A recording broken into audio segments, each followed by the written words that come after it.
င်္ဂလာပါရှင်ကိုစီတင်တစီမြို့တော်ခြံနေရနေကြိုဆိုလိုက်ပါတယ်ဒီနေ့မှာတော့စာရေးဆရာမြို့ကိုလင်ကရဲ့မုတ်ဆိုးဖိုးတင်နဲ့ခါဆိုတဲ့ဇလန်းကိုတင်ဆက်ပေးသွားမှာပါ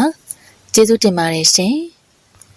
တာဝနဲ့မဲလုံးဇီးပြူတော်ရွာမှာတောင်းကျမ်းနေတဲ့ကြက်တစ်ကိုနှိမ်နှင်းပြီးပြန်လာကြပြီဖြစ်တယ်တာဝသူကြက်တစ်ပြင့်လာတဲ့အကြောင်းတရွာလုံးပက်ကြွားတယ်ခေါင်းကိုပါမဖြတ်ဘဲရှူးလာတာမို့ကိုလုံးမှာစပက်ခွန်တွေထည့်ပြီးချုပ်လိုက်တော့ကျစ်တစ်ကရုံလုံးကြွပေါ်လာတယ်။အိမ်ရှိတရက်ပင်အောက်မှာထားတော့ကျစ်တစ်လာကြီးရဲ့ကလေးလူကြီးတွေနဲ့ပြည့်နေကြတယ်။ရွာခွေးတွေကလည်းအဝေးကဟောင်းပြီးစူးညံနေကြတယ်။ကျစ်တစ်ကသူတို့ရက်မှာရှားပါပြီးလူကြီးတွေတော့မမြင်ဘူးသူများတယ်။ဝန်ကုတ်ခံရတဲ့ကြောကုန်းကဒဏ်ရာကိုလှမ်းပြပြီးကျစ်တစ်နဲ့လုံးထွေးတပ်ပုတ်ရင်းရှားတဲ့ဒဏ်ရာဖြစ်ကြောင်းရွာသားတွေကိုရှောက်ပြောနေတယ်။ရွာသားတွေကကိုယ်တိုင်မမြင်ရလို့တာဝပြောသမျှမယုံကျင်လေးယုံနေရတယ်။မဲလုံးကမနက်စာထမင်းချမ်းကိုငချောက်ဖို့စီစမ်းစားပြီးရင်နွေးချမ်းတောက်နေတယ်။တင်းတင်းနိုင်ရအပြင်ထွက်သွားပြီးဟင်းချက်စရာအသီးရွက်တွေဝယ်ပြီးပြန်ရောက်လာတယ်။မျက်နှာသုံးမှုံပြီးမဲလုံးအလူမကျဟန်ကြည်ရင်အိမ်တွင်းဝင်သွားတယ်။တင်းတင်းနိုင်သူနဲ့ပတ်သက်ပြီးတခုခုဒေါသဖြစ်စရာကြုံလာကြောင်းတွေးနေရင်သူဘာမှလုပ်တာလဲစဉ်းစားကြည့်တော့မဲလုံးကသူ့မောင်စဉ်းစားမရနိုင်မရှိနေတယ်။ကိုမဲလုံးပြောစရာရှိတယ်။ဘာပြောမှလဲတင်းတင်းပြောလေတင်းတင်းလိုက်ဟင်းချက်ဆရာတွေမိဖို့ကြောင်မှထားပြီးအပြင်ကိုပြန်ထွက်လာပြီးတော့မဲလုံးနဲ့မျက်နှာချင်းဆိုင်ပြီးမျက်နှာတီးတီးနေတန်ပြက်ပြက်ပြောတော့မဲလုံးစိတ်အတွင်းအနှဲငယ်စိုးရိမ်စိတ်ဝင်လာတယ်။စီးပြူကုန်းရွာမှာတွားပြစ်တဲ့ကြက်တစ်ကကိုသားပြစ်တာအမှန်မဲလား။ဘသူပြစ်ပေါ့ဟာဒီကကြက်တစ်ရောင်နှိမ့်နေနိုင်ဖို့ပဲလေ။မေးတာကိုဖြေပါလင်းမယားချင်းမလိမ့်နဲ့အမှန်ပြောကြက်တစ်ကိုဘသူပြစ်လို့ရတာလဲ။ရှင်းလင်းပြောလို့ကျမအမှန်သိရနေမလွယ်ဘူးနော်။အဲ့ဒီကိစ္စမင်းတို့ဒီလောက်တောင်အရေးပါနေရတာတင်းတင်းရဲ့ကိုမဲလို့အေးပါကွာပြောပြပါမယ်တင်းတင်းလိုက်ဒေါသနဲ့အော်တော့မင်းလုံးစကားထက်မရှိဝွန်းသူတို့ကြက်တစ်သွားပြစ်တဲ့အချိန်ကြက်တစ်နဲ့တောဝက်ကြီးတိုက်ပွဲကြောင်ပြောပြလိုက်တယ်အော်ဒီလိုကိုသားဝဝက်ပတ်လို့တည်တဲ့ကြက်တစ်ကိုသူပြစ်တာလို့နာမည်ယူနေတာကိုအဖြစ်မှန်ဘာလို့မပြောဘဲထားရတာလဲနောက်ပြီးတော့ကြက်တစ်တရေကိုသူ့ကိုဘာလို့ပေးလိုက်ရတာလဲလမ်းပြရွာသားတယောက်ကိုပေးရမယ်စပါးသူ့ဝေစုတွေကပေးတာဟာကျစ်တဲ့ရေးပြဘာလို့မှလဲဟာနောက်ပြီးတော့ကိုသားဝကြွားတက်တလွဲလှုပ်တက်တာနင့်အသိပဲအချင်းချင်းဘာလို့အဆက်ခွဲရမှာလဲရှင်လူပြိုဘဝဘလို့ပဲသူနဲ့နေခဲ့ပါစေခုအိမ်အောင်ရှင်ဖြစ်နေပြီကိုသားဝမိမရှရီမြတ်မာနခက်ကြီးကြီးသူကပညာတတ်ပတ်စံရှိရဲဆိုရင်မာနထားတာနောက်ပြီးရှင်တို့ဆရာတပည့်၄ယောက်မှာသူဆက်ဆံတာကိုကြည့်လေကိုဖိုးတီကိုကြာသူကရှိနေနော်ရမှားတာလောက်တောင်ကိုဖိုးတီမျက်နှာနဲ့သူမပြောဝင်ရှန်အောင်ကြတော့လေတထေးသားဆိုတော့သူစကားတင်စီမပြောဝင်ဟိုကသူနဲ့ရှင်ပညာအစရရတာတာကိုရှင်ကြတော့အစရရနှိမ်ပါတယ်အဲ့ဒါကိုသူ့စိတ်ထဲရှင်ကိုအထင်သေးနေတယ်ကျမကိုလေဒီမိမအထင်သေးတာသိတာနေတယ်မင်းပြောတဲ့စကားတွေကကြောက်စရာကြီးပါလားတင်းတင်းရဲ့မိမချင်းတယောက်စီတယောက်အကဲခက်လို့ရတယ်ကိုမင်းလုံးခုလေကျမနဲ့တွေ့တော့ဘာပြောရမှတ်လဲအသက်ဆိုပြီးကြက်သိပြရတာချင်းအတူတူသူ့ယောက်ျားကတော့အနာတရားဖြစ်လာတယ်ရှင်ကတော့ဘာမှမလုပ်ရပဲအခန့်သားဝေစုယူတယ်အဲ့ဒီသဘောမျိုးစကားကြီးလာပြောတာကျမရည်မြင့်ကိုအစတည်းကသဘောမကျဘူးရှင်တို့နဲ့ပတ်သက်နေလို့မတက်တာလို့သာမေးထုခေါ်ပြောနေရတာသူ့အိမ်မှာဟင်းကောင်းချိန်ကျမတို့ဘယ်တော့မှလာပေးဘူးလို့လေကိုဖိုးတီတို့အိမ်ကိုပေးမယ်ရှန်နာကိုပေးတယ်ကျမတို့သာသူတို့အမြဲပေးနေတာဘယ်ချိန်တည်းကမျိုးသိပ်ထားမှမသိတဲ့စကားတွေတင်းတင်းနိုင်ပါဇက်ကထွက်လာတော့မဲလုံးပြန်မပြောနိုင်ပဲရှိနေတယ်သူတို့ယောက်ျားသားတွေအတွက်အရေးမပါပဲပြီးစံတွေတတ်မှတ်ထားတဲ့အကြောင်းအရာတွေကမိန်းမတွေအတွက်အရေးကြီးအကြောင်းအရာတွေဖြစ်နေတယ်။ရည်မြတ်အဲ့လောက်စိတ်သဘောထားမစိုးပါဘူးဟာ။ဟင်းလာမပို့တာလေငါတို့အိမ်နဲ့သူတို့အိမ်ဝေးတာ哦ဒါကြောင့်မလာတာနေမှာပါ။ကျမတို့တော့သွားပို့သေးတာပဲ။သူတို့လာပို့ရမှာပေါ့။ရှင်းသိထားရအောင်ပြောပြတာ။ကိုဖိုးတီမရောက်ခင်ကိုတာဝါနဲ့အမဲပြင်းမသွားနဲ့။မင်းမကြိုက်မသွားပါဘူးကွာ။စိတ်ထဲအဆိုင်ခဲဖြစ်လာပြဿနာစုမထားနဲ့တော့တင်းတင်းကိုမဲလုံးဘသူတွေဘလောက်နှိမ့်မစီတင်းတင်းကိုတော့ဘသူမှနှိမ်ပြောစော်ကားတာမလုပ်စီအောင်ကိုမဲလုံးတင်းတင်းရှိနေမယ်တင်းတင်းလိုက်အောင်မဲလုံးကလီအေးနဲ့ချောက်ပြောနေတဲ့အချိန်ချန်ဝါလူရိတ်တွင်လို့ကြည့်တော့ရှန်တောင်ဖြစ်နေတာတွေ့ရတယ်ရှန်တောင်ရဲ့လက်မှာထုတ်ကြီးတစ်ထုပ်ဆွဲလာတယ်လို့လက်ပြန်ပေါ်မှာတရေပြားကြီးပတ်ပြီးတရေပြားပေါ်မှာသူမွေးထားတဲ့သိငှက်ကြီးရွှေတောင်းပူတင်ယူလာတယ်ကိုရဲ့နော်ဘယ်တော့ရွာပြန်ရောက်တာလဲခုမနဲ့ပဲရောက်တာတင်းတင်းနင်တို့တို့လက်ဆောင်တွေလာပို့ပေးတာကိုကြီးမေရောတက်တာလား ရွာပြန်မလာကြသေးဘူးလားစေးရုံကတော့စင်းပြီကိုမြတ်မောင်အိမ်မှာပဲစေးထိုးစေးတောက်နဲ့တေချာကျမ်းမာတော့မှပြန်လာမယ်ပြောတယ်ဖះလေးဖူးကြောင်မင်းနဲ့တူပါရဲ့ကျွန်တော်လည်းကူညီစရာမလိုတော့လို့ရွာကိုပြန်လာတာကိုဖိုးတီတို့လင်းမယားခမည်းတော်လင်းမယားကိုတာဝါတို့လင်းမယားတွေကိုတရင်မေးချောင်ပြောလိုက်ပါတဲ့ရန်တော်ကတိတ်ငယ်ကြီးကိုအိမ်ဝိုင်းတွင်တရက်ပင်ပေါ်တင်ပြီးအိမ်မော်တက်ထိုင်ရင်လင်းမယားနှစ်ယောက်အမေကိုပြန်ဖြေရင်ဝင်လာတဲ့မုံတွေဝိထဲတွေလက်ဆောင်ပေးတယ်မင်းကတော့မြို့ရောက်တာတိတ်မကြပါပဲတသွေးတမွေးနဲ့အတော်ကြည့်ကောင်းသွားတယ်ညရင်အတွက်ရောလက်ဆောင်တွေဝဲမလာဘူးလားဝဲလာမှသိကြပါတယ်တိတ်ငယ်သူ့စီကိုအပ်ထားရတာဆိုတော့ဝဲလာရတာပေါ့သူ့ကိုလက်ဆောင်ပေးရင်တိတ်ငယ်ကြီးပြန်ယူလာတာဒါနဲ့ကိုတောင်ကကြက်တဲ့ကောင်ပြစ်လို့ရတယ်ဆိုတဲဟုတ်ပါလားအဲ့ဒီကိစ္စနဲ့လင်မယားစကားများနေရတာကိုရန်အောင်ကြီးဘလို့ဖြစ်ကြလဲကိုမဲလုံးတင်းတင်းလိုက်ပြောတဲ့စကားကြောင့်ရန်အောင်မဲလုံးကိုစိတ်ဝင်စားမိတော့မဲလုံးကသူတို့ကြက်တဲ့ပြစ်တဲ့အကြောင်းပြေဆုံးပြောပြတော့မဲလုံးစကားဆုံးတဲ့အခါရန်အောင်ခွတ်ထိုးခွက်လန်အပါတရရှိတော့တယ်အဲ့ဒါပဲဗျာသူမိမသူ့ယောက်ျားကြကြက်တဲ့နဲ့ဖတ်လုံးပြီးဝေစုကြတော့သူတို့ကတော့နဲနေလို့မကျေနပ်တာလားမသိပါဘူ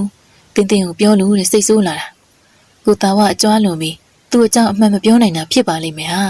ာစိတ်ထဲမထားပါနဲ့နောက်မှအမှန်တရားကိုငါပြောပြလိုက်မယ်ရန်အောင်ဖြန့်ပြေစကားပြောတဲ့အတွက်တင်းတင်းလိုက်စိတ်အနေငယ်တက်တာရရှားသွားဟန်တူတယ်ကိုရင်အောင်ထမင်းပူချက်လိုက်မယ်နေ့နေ့စာဒီမှာစားဖို့အသားရင်မပါရင်တော့မစားဘူးနော်ညရင်ကသူ့ဆိုင်လာစားဖို့ပြောထားတယ်ကြွားပြန်ပြီကြက်ကလာသားချက်ဘူးသီးနဲ့ချက်ပေးမယ်အမီးအတွက်ကင်းမုံချင်းနဲ့ကြက်သားရောပြီးတော့ချင်းချက်မယ်တစ်ဖက်ကိုတီးတန့်စေပြီးတော့အတုတ်တုတ်ပေးမယ်ဘလို့လဲကောင်းပြီလေထမင်းထက်အမီးကိုစိတ်ဝင်စားလို့ထမင်းစားလက်ခံလိုက်ပြီကိုမဲလောခင်ဗျားဖေသွားမလို့လေကြက်နဲ့အရက်သွားဝင်မလို့လေကွာအချက်ကမြို့ရက်တွေပါတယ်ကိုဖိုးတီအိမ်နဲ့ဝင်ထားခဲ့တယ်တော့ကကိုတာဝစီမမို့လားသူ့စီကိုရောက်ပြီးပြီလားသူ့အိမ်ဘက်ကပတ်လာပြီးအိမ်တော့တောင်းလာခဲ့တာကားစီနာလို့ကောင်းကောင်းမအိပ်ရဘူးဗျာကိုဖိုးတီအိမ်မှာရေချိုးပြီးတော့သွားအိပ်ဦးမယ်ပြီးရင်လိုက်လာခဲ့ကိုမဲလောအေးကြက်ရရင်တက်ပြီးတော့ခုတ်ထည့်ချက်ပြုတ်တာဝိုင်းကူလိုက်မယ်ပြီးရင်အမြည်ယူပြီးတော့လာခဲ့မယ်ရွှေတောင်းဘူးကြီးပြန်ကြရအောင်ကွာလာတားကြီးရန်တော်ကတရေဘက်ကိုလက်မှာပြန်တက်ပြီးသူ့ရဲ့သိန်းငက်ကိုခေါ်တော့သိန်းငက်ကပင်ပေါ်ကပြန်ဆင်းလာပြီးရန်တော်လက်မှာလာနာတယ်ရန်တော်နဲ့မဲလုံးအိမ်ကနေအတူလျှောက်လာပြီးရွာလန်းစုံတနေရာမှာလမ်းခွဲလိုက်ကြတယ်ရန်တော်ကမုတ်ဆိုးဖိုးတင်အိမ်ပဲလျှောက်သွားပြီးမဲလုံးကကြက်ဝဲဖို့ရွာပြင်ဘက်ကကြက်တွေမွေးထားတဲ့အိမ်ကိုထွက်သွားတယ်ရန်တော်ကဖိုးတင်အိမ်ကိုလျှောက်တော့သူထားခဲ့တဲ့သိန်းငက်လောင်ကျိုင်တွင်သိန်းငက်ကိုထည့်ပြီးကုပြည့်အနီးတစ်ပင်ပေါ်မှာချိတ်ထားတယ်အိမ်ပေါ်မှာအဝတ်စားလဲပြီးရေတုံငင်အနီးနာပြီးတော့ရေချိုးတယ်ရေချိုးပြီးတော့ကုပြည့်မှာလင်းလျောင်းပြီးတရေတမောအိတ်လိုက်တယ်ရန်တော်အိတ်နေရလားတေးနေရလားမသေးကွယ်ကိုတာဝရအေးပြက်လို့အိတ်နေရမကိစ္စရှိလို့လေမင်းတို့ရဲတောက်မဲ့တဲ့အတိအကျရလို့ထမင်းမစားပဲလိုက်လာတာအိတ်ကောင်းနေရဲ့ချိန်တာဝခေါ်တန်ကြောင့်ရန်တော်နိုးလာတယ်တာဝရောက်လာပြီးမို့စက်အိမ်လိုမရတော့မှန်းသိပြီးမို့အိယာထပြီးမျက်နှာသွားတင်လိုက်တယ်အရက်တောက်မဲ့တဲ့ဟုတ်လားဘယ်သူပြောရလဲရွာပြန်ကကြက်မွေးတဲ့ဥတာတီကြက်ကြံမှာမင်းတို့ကြက်ပါတဲ့ကောင်ဝယ်သွားတယ်လင်မယားနှစ်ယောက်စားဖို့ဆိုအဲ့လောက်ကောင်ကြီးမဝယ်ဘူးလေမင်းရွာပြန်ရောက်နေရဆိုတော့ရက်သားဖို့အမြည်အတွက်ပါရှောင်းဝယ်လာတာဖြစ်ရမယ်လို့တွေးမိတာပေါ့ခမရမဟုတ်ကနေရာတွေမှာတဲလေးညံကောင်းတာပဲစကားမဆက်ခမရကြောင့်တင်းတင်းနိုင်အတော်စိတ်မကောင်းဖြစ်နေတယ်ဟာငါသူ့ကိုညီမတယောက်လိုသဘောထားတာပါရန်တော်ရစိတ်နဲ့တော့မပြေမှားဘူးပါဘူးဟာဘာတွေလျှောက်ပြောနေရလဲခမရတို့ကြက်တိပြည့်တဲ့ကိစ္စကိုကျွန်တော်မှန်တိုင်းသိပြီးပြီကြက်တိအသေးကိုခမရပြစ်ပါတယ်နာမည်ယူတာပြဿနာစတာပဲကိုဖိုးတီမရှိတဲ့ချိန်ဆိုတော့ပိုဆိုးတာပေါ့ကြက်တိကတော့အပန်လို့မသိပဲထလာတာငါပြင်းလို့တည်သွားတာပါကွာဘိုက်ပွင့်နေတဲ့ကြက်တိကခမရပြစ်เสียမလို့တော့ပါဘူးစပား200မှာခမရဝေစုတွေကဇီးပြူတော်ရွာသားလမ်းပြကို20ပေးတယ်မင်းလုံးကစပားတင်းတယ်အပြည့်ရတယ်ကိုသားကဒီပြဿနာကျွန်တော်တို့ယောက်ျားတီးတန့်ဆိုရင်ပြဿနာမဟုတ်ပေမဲ့မိမကြီးကြတော့မတူတော့ဘူးဗျခုကဘာဖြစ်လို့လဲရှမ်းတော်လင်မယားချင်းရန်တိုက်ပေးရတော့မဟုတ်ဘူးနော်ကြာရင်အချင်းချင်းစိတ်ဝမ်းကွဲမှာဆိုလို့ပြောရလိမ့်မယ်ကိုသားကမိမကြတော့ကိုသားကပြောရသူ့ယောက်ျားတက်ဆွန်ဆန်းများကြက်တစ်ကိုတတ်ရတယ်တကယ်အခကျင်းငွေကြတော့ကိုမဲလုံးကပို့ရပြီးခမည်းတော်ကနေနေတာသူ့ဘေးကျင်းနေနိုင်ပါမလဲအဲ့ဒါတင်းတင်းလိုက်နေစုံတော့စကနာထိုးလိုက်တာတင်းတင်းလိုက်ပောက်ကွဲနေတယ်ဟာကွာငါအဲ့လောက်ပြေဖို့မရှိရွယ်ပါဘူးရှမ်းတော်ရတင်းတင်းလိုက်ကိုငါတောင်းပန်လိုက်ပါမယ်သူ့ကိုမတောင်းပန်ခင်ကိုတောင်ဝမိမကိုဖြစ်မှန်ပြောပြလိုက်အဲ့ဒါဆိုရင်ပြဿနာအလွန်လူရှင်းသွားလိမ့်မယ်ရန်တော်တောင်ဝကို တင်းတင်းလိုက်စိတ်ဆိုးတဲ့အကြောင်းပြောတော့တာဝါလည်းစိတ်မကောင်းဖြစ်သွားပုံရတယ်သူတို့စကားပြောနေတဲ့အချိန်ကျန်းတဲ့ကျန်းကိုလက်ကကင်ပြီးခြံထဲဝင်လာတဲ့မဲလုံးကိုတွေ့ရတယ်ကိုတာဝါလေးရှောက်နေရဘူးလုံရင်ကန်ရဲ့နည်းနည်းနောက်ကျသွားတယ်စကားခဏပြောကြအောင်အရှက်ပလင်းရေဘူးဖန်ခွက်တွေတွားယူအောင်မေရန်အောင်အိမ်ဘက်လျှောက်သွားတဲ့ချိန်မဲလုံးနဲ့တာဝါနှစ်ယောက်တည်းကြံခဲ့တယ်မဲလုံးကကြိုင်းဖွင့်ပြီးကြက်သားအေးတောက်ချင်းချင်းကြိုက်နဲ့ကြက်သားတုတ်ကြံကိုထုတ်လိုက်တယ်ငါတောင်းပန်ပါလေမဲလုံးရငါမိမလေးကွာဘလို့စကားတွေတွားပြောရလဲမပြောသင့်တဲ့စကားတွေပြောရတယ်လို့ရှားပါရဲ့ကိုတာဝရဲ့မိမဆိုတာမိမစိတ်မိမတွေနဲ့ပြောမှာပေါ့ကျွန်တော်စိတ်ထဲဘာမှမရှိပါဘူးတင်းတင်းနားလည်အောင်လဲတေချာရှင်းပြလိုက်ပါမယ်အေးကွာငါလည်းမိမကိုတေချာရှင်းပြလိုက်ပါမယ်ရန်တော်အရှက်ပလင်းဖန်ခွက်တွေနဲ့ရေဘူးယူလာတယ်ကိုမဲလုံးစစ်သားစိတ်နည်းနည်းလောက်မှားဖို့မေ့သွားတယ်ရွှေတောင်းပုံယူကျွေးကျင်လို့မင်းသိငယ်ကြီးမြင်ပြီးတဲ့အစာကျွေးဖို့စဉ်းစားပြီးယူနာခဲ့ပါလေငါကျွေးလိုက်ပါမယ်မဲလုံးကခုတ်ထင်လာတဲ့အသားချို့သိငယ်ကြီးကိုကျွေးမွေးနေတယ်မင်းသိငယ်ကြီးကလူတားရှင်နေပြီအမဲလိုက်ရင်သားကောင်ရှာဖို့တိုးတဲ့လမ်းပြောင်းနေလမ်းကြောင်းပြပေးဖို့တင်ပေးထားပါလားရမလားကိုတာဝရအဲ့ဒါတွေကစနေတကျတင်ပေးတတ်ဖို့လိုတယ်သိငယ်ကရှေ့တုန်းကညရိုင်းလွင်ပြေဒေသမှာနေတဲ့မွန်ဂိုတွေကရှုံတွေအမဲလိုက်ဖို့သားကောင်ရှာဖို့လေ့ကျင့်ပြီးတော့တုံးခဲ့တယ်လို့ကြားဖို့တယ်သိငယ်ကိုမွေးမြူတင်ကြားပေးနိုင်တဲ့ပညာရက်ကတိဘက်ဒေသတချို့ရွာတွေမှာခုထိတုံးနေတော့မယ်တဲ့ဒါဆိုမင်းကရွှေတောင်းပူကြီးကိုအလှမွေးထားတာပေါ့အလှပဲဆိုပါတော့ကျွန်တော်ကိုယ်တိုင်ကဒီလိုငှက်မွေးရတာကိုသဘောကျတာလေပါတယ်သုံးယောက်သားအရှက်ဝိုင်းဖွဲ့စကားပြောရင်းရှိနေတယ်သူတို့စကားပြောနေတဲ့အချိန်အိမ်ရှိချံဝန်းတကားရှိမှလူနှစ်ယောက်ကိုတွေ့ရတယ်ဒီအိမ်ကမှုတ်ဆိုးဖို့တီတို့အိမ်ဟုတ်ပါတယ်နော်ဟုတ်ပါတယ်ခင်ဗျထဲကိုလာခဲ့ကြပါရန်အောင်ဖိတ်ခေါ်တော့တက်30အရွယ်လူစိမ်းနှစ်ယောက်ခြံအတွင်းဝင်လာတော့ကုပြစ်မှာနေရာပေးတယ်တာဝအတွင်းကိုဝင်ပြီးခွက်နှလုံးသွားယူတယ်ကျုပ်တို့ကကမာရွာလာတာပါကျွန်တော်ကမောင်ကြီးသူကမောင်ငယ်ညီကိုရှင်းနေပါဒါနဲ့မုတ်ဆိုးဖို့တီကအကူလားမသိဘူးမုတ်ဆိုးနဲ့မတူဘူးဗျာမင်းသားလိုဥပဒေယုံမျိုးပါလားမောင်ကြီးဆိုသူပြောစကားကြောင့်ရန်အောင်ပြုံးလိုက်သလိုခွက်သွားယူရပြန်လာတဲ့တာဝနဲ့မဲလုံးလေးပြုံးလိုက်ကြတယ်ကျွန်တော်နာမည်ရန်အောင်သူကကိုမဲလုံးနဲ့တာဝမုတ်ဆိုးဖို့တီရဲ့တပည့်တွေဆိုပါတော့မုတ်ဆိုးဖို့တီကဘဲသွားနေရလဲကျုပ်တို့ညီကိုရောက်လာတာသူ့ကိုအကူကြီးတောင်းငှားရမှုရောက်လာတာကိုဖို့တီကသူ့မိကျမ်းမကြီးကိစ္စနဲ့ရန်ကုန်သွားတယ်ကိုမောင်ကြီးသွားတာကြပြီလားဘယ်တော့တော့ပြန်လာမယ်ထင်လဲကိုရန်အောင်ပြန်လာဖို့ကကြာဦးမယ်ကိုမောင်ကြီးဘာကိစ္စအတွက်နဲ့များရောက်လာကြတာလဲမုတ်ဆိုးဖို့တီထံဥတီရောက်လာတဲ့မောင်ကြီးနဲ့မောင်ငယ်ခေါင်းချင်းဆိုင်တီးလို့ပြောနေတယ်သူတို့နှစ်ယောက်ပုံစံစိတ်ပြက်လက်ပြက်အမူအရာမျိုးရှိနေတယ်ကမရွာမှာညောင်ကိုင်းရွာနဲ့အလွန်ဝေးတဲ့အရက်မှာရှိပြီးရေတံကုန်းတံသွားရတဲ့အရက်မှာရှိတယ်ဒီလောက်ဝေးလံတဲ့အရက်ကလာကြပုံအရာအရေးကြီးတဲ့ကိစ္စရှိလို့သားလို့နားလည်လိုက်ကြတယ်မောင်ငယ်ကမုတ်ဆိုးဖို့တီစီကိုလာရတဲ့ဇလန်းပြောရရင်ကျွန်တော်တို့ရွာသားတွေတိုးတက်ကြတာတခါမှမမြင်ဘူးတဲ့ထူးဆန်းတဲ့အကောင်တစ်မျိုးမကြာခဏမြင်ကြရတယ်ပြောရရင်အဲ့ဒီကောင်ကကိုလုံးအလျား8000လောက်ရှိမယ်အမွှေးကြောင်ကမိခိုးရောင်ဖြောဖြောရှိပြီးတော့ခေါင်းကသမင်နဲ့ဆင်းတူတယ်ခေါင်းမှာဥကြိုတွေနဲ့ဒါပေမဲ့သူ့ရဲ့ကြိုကဒီကသမင်ကြိုတွေလို့မဟုတ်ဘဲနဲ့ကြိုဖျားလက်ဝါးဖြန့်ပြီးလက်ချောင်းတွေကွေးထားသလိုအနေထားမျိုးလက်ချောင်းတွေကွေးထားသလိုအနေထားမျိုးရှိတယ်အကောင်ကတော့တနစ်သားနွားပေါက်အရွယ်လောက်ရှိတနစ်သားနွားပေါက်အရွယ်လောက်ရှိမလားပဲကျုပ်တို့လည်းမမြင်ဘူးပါဘူးတွေ့ဘူးတဲ့သူတွေပြောတာပြန်ပြောပြတာစိတ်ဝင်စားစရာတော့ကောင်းတယ်အဲ့ဒီသားကောင်မျိုးတစ်ခါမှမမြင်ဘူးဒီတော့ဒီတောင်မှရှိနေဆိုလို့အံ့ဩနေရတာဒါနဲ့ဇလန်းလူရင်းမရောက်သေးဘူးဆက်ပြောပါဦးကျန်တော်ကဇလန်းကိုဆက်ပြောဖို့ပြောပြီးတော့တာဝခွဲလို့နှလုံးမှာအရက်တွေငှဲ့ပြီးရေသိမ့်ုံရောပြီးတော့မောင်ကြီးနဲ့မောင်ငယ်ရှိချပေးပြီးအရက်တောက်တက်မယ်ထင်တယ်တောက်ကြပါအမီးနဲ့စားပါအာမနာပါနဲ့မောင်ကြီးနဲ့မောင်ငယ်လည်းမငင်းသူတို့ရှင်ရဲ့အရက်ခွက်ကိုမိုးတောင်းလိုက်ကြတယ်မောင်ကြီးကသူ့ညီပြက်သွားတဲ့စကားကိုပြန်ဆက်တယ်အဲ့ဒီထူးဆန်းတဲ့သားကောင်ရောက်လာတော့ရွာမုတ်ဆိုးလို့ဝါသနာပါတဲ့သူတွေအဲ့ဒီသားကောင်ကိုဖမ်းမှုစူးစမ်းကြတယ်မရှာရင်တွေ့တဲ့သားကောင်ကရှာတော့မတွေ့ပြန်ဘူးလူတွေကဒီထူးဆန်းတဲ့သားကောင်ကတောဆောင်နဲ့တောင်ဆောင်နဲ့တွေဖန်ဆင်းထားတဲ့အကောင်တွေပါလို့ပြောနေကြတာပေါ့မုတ်ဆိုးတွေကထူးဆန်းတဲ့တောကောင်ကိုရှာမရလို့လက်လျှော့လိုက်ကြတယ်တကယ်ဇလန်းဒီနေရာစလာပြီကျုပ်တို့ရွာမှာအချမ်းသာဆုံးတတိဥတင်ထုံးဆိုတာရှိတယ်စံဆက်သစ်ဆက်လေယာမြေတွေကျွေးနွားပိုင်သလိုငါးဖမ်းလုပ်ငန်းလှေတွေလည်းပိုင်တယ်ရွာအလုပ်သမားတွေက သူတို့လုပ်ငန်းမှာတခုမဟုတ်တခုလောက်ကြရတော့ဦးတင်ထွန်းဩစာရွာလူကြီးထက်တောင်ပိုညောင်းနေပြောရမယ်ဦးတင်ထွန်းမှာမိမဆုံးသွားတာနေ့တော်ကြာပြီသား3ယောက်သမီး1ယောက်ရှိတယ်သမီးကအငယ်ဆုံးပေါ့သားသမီးအားလုံး1ယောက်တစ်မျိုးစီစိုးကြတယ်သားကြီးမောင်ထွန်းကမိုးလျက်မိုးချုံအရက်တောက်တယ်မူးလာရင်သွေးဆိုးလို့မိမနဲ့ကွဲလိုက်ပြန်ပေါင်းလိုက်နဲ့ရှိနေတယ်အလက်ကောင်ဖေးသားလောင်ကစားသမားလောင်ကစားနဲ့ပတ်သက်ရင်အကုန်လောက်တာအငယ်ကောင်တင့်ဆန်းစိတ်တန်အောက်တန်းကြတဲ့ကောင်ဗျာအရှက်နည်းနည်းတောက်တယ်မူပြီးညဘက်လူကြီးတိတ်မိန်းကလေးတွေအိမ်တက်ပြီးတော့စော်ကားဖို့ကြံတာအပြူအုပ်မရွေးဘူးယောက်ျားကိစ္စတစ်ခုခုနဲ့ခရီးသွားတာတို့ညဘက်တနေရာသွားတာတို့ဆိုရင်အဲ့ဒီအိမ်ကိုတက်ပြီးတော့ကြံစီတာတော်ရုံမာရဲ့လူပဲရွာမှာထားဖို့တော့မကောင်းမဖမ်းမိကြဘူးလားခဏခဏဖမ်းမိတယ်ဦးတင်တို့ကကာယကံရှင်တွေကြည်နဲ့ရော်ကြီးပြီးဖြည့်ရှင်းလို့သာအချုပ်မရောက်တာသူ့ဖေကလည်းရှက်လို့ရိုက်နှက်တယ်သူ့သားတင်ဆန်းကိုသူ့ပိုင်နဲ့ဥယျာဉ်ခြံထဲကအိမ်ထဲမှာပဲနေခိုင်းနေဒါပေမဲ့ဒီကောင်ကပြဿနာဖြစ်ပြီးတနလောက်သာငြိမ်သွားမယ်ပြီးရင်ဗီဇပြရော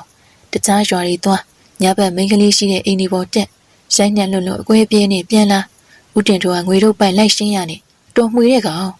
်အငယ်ဆုံးသမီးကြတော့တမျိုးဆိုတာပါစက်ကြမ်းနေသူတို့လောကအလုသမားတွေကိုစိတ်ဆူပြောတ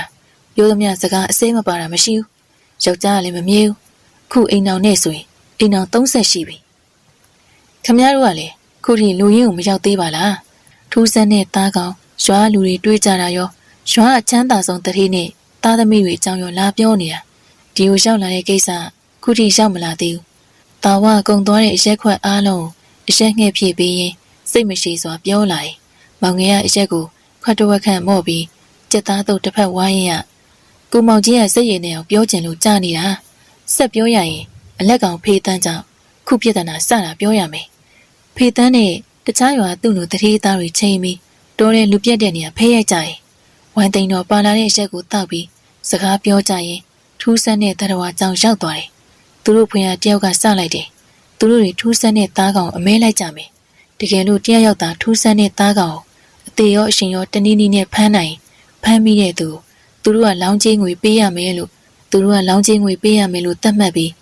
လူ၄ယောက်လောင်းချင်းငွေတွေကိုစီထည့်ပြီးတော့ရုံးကြီးသူတယောက်စီမှာအပ်ထားကြတယ်ထူးဆန်းတဲ့ကောင်ကိုဖမ်းဖို့လောင်းကစားလုပ်ကြတာလူ၂ယောက်ပဲတခြား၂ယောက်ကလည်းတောကျွမ်းတဲ့လူတွေခေါ်လာပြီးထူးဆန်းတဲ့သားကောင်ရှာဖို့လက်နဲ့ပြေစုံနဲ့တောထဲဝင်ပြီးထူးဆန်းတဲ့ကောင်ကိုရှာကြတယ်သူတို့လောင်းစားသတ်မှတ်တဲ့ရက်က10ရက်ကြာသွားတယ်သူတို့ရှာတဲ့သားကောင်အရှိရမတွေ့လို့ရွာပြန်လာခဲ့ကြတယ်ဖေးတန်းနဲ့သူ့ဖော်ပြေခေါ်သွားတဲ့မုတ်ဆိုးကရှောက်မလာဘူးအစအချိန်တည်းဖေးတန်းပြန်လာမှာပဲဆိုပြီးတော့စောင့်ကြပေမယ့်နောက်3-4ရက်လောက်ကြာတဲ့အထိဖေးတန်းရောက်မလာလို့ဦးတင်ထွန်းလည်းမနေတာတော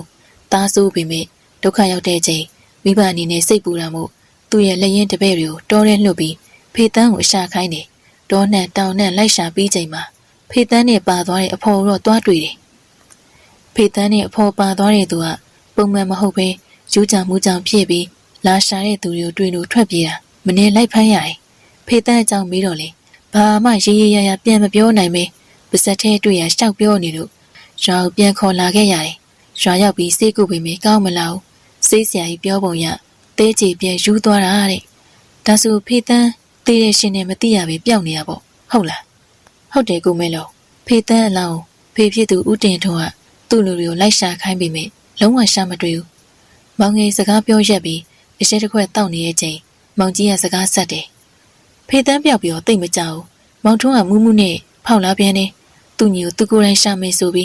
းဒါတဲ့ချောင်းကျုံးမှလွှဲပြီးအရက်မူးမူးနဲ့တောထဲဝင်သွားပြန်တယ်ရွာလူတွေကတော့မောင်ထွန်းမူးပြီးပါစက်ထဲတွေ့ရပြောနေကြမှုတားမဲ့သူမရှိဘူးဒါပေမဲ့မောင်ထွန်းကတောထဲတကယ်ဝင်သွားပြီးသူ့ညီကိုသွားရှာတာမောင်ထွန်းတောထဲဝင်သွားတာရွာသားချို့တွေ့နိုင်လို့ဦးတင်ထွန်းသွားပြောလို့ဦးတင်ထွန်းလည်းစိုးရိမ်ပြီးသူ့လူတွေကိုမောင်ထွန်းကိုလိုက်ခေါ်ခိုင်းတာ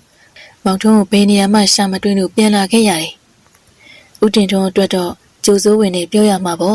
့သားတယောက်တိမန်းရှင်မမသိပျောက်နေချိန်နောက်သားတယောက်ပါပျောက်တော့လူစုပြီးတော့ရှာခိုင်းရပြန်တယ်ရှာတော့လေဖေးတန်းပျောက်သွားတယ်လို့စာနာရှာမရပဲပျောက်သွားပြန်တယ်တိုးရိုင်းတိုးရိစံတွေဆွဲသွားတာမဟုတ်ရင်တခြားဘာကြောင့်ညီကိုနှစ်ယောက်ပျောက်သွားတာလေသက်ဆိုင်ရာတိုင်ပြီးပြီနာတိုးရိုင်းတိုးရိစံတွေဆွဲသွားရင်အစနာတော့ကြံခဲ့ရမှာ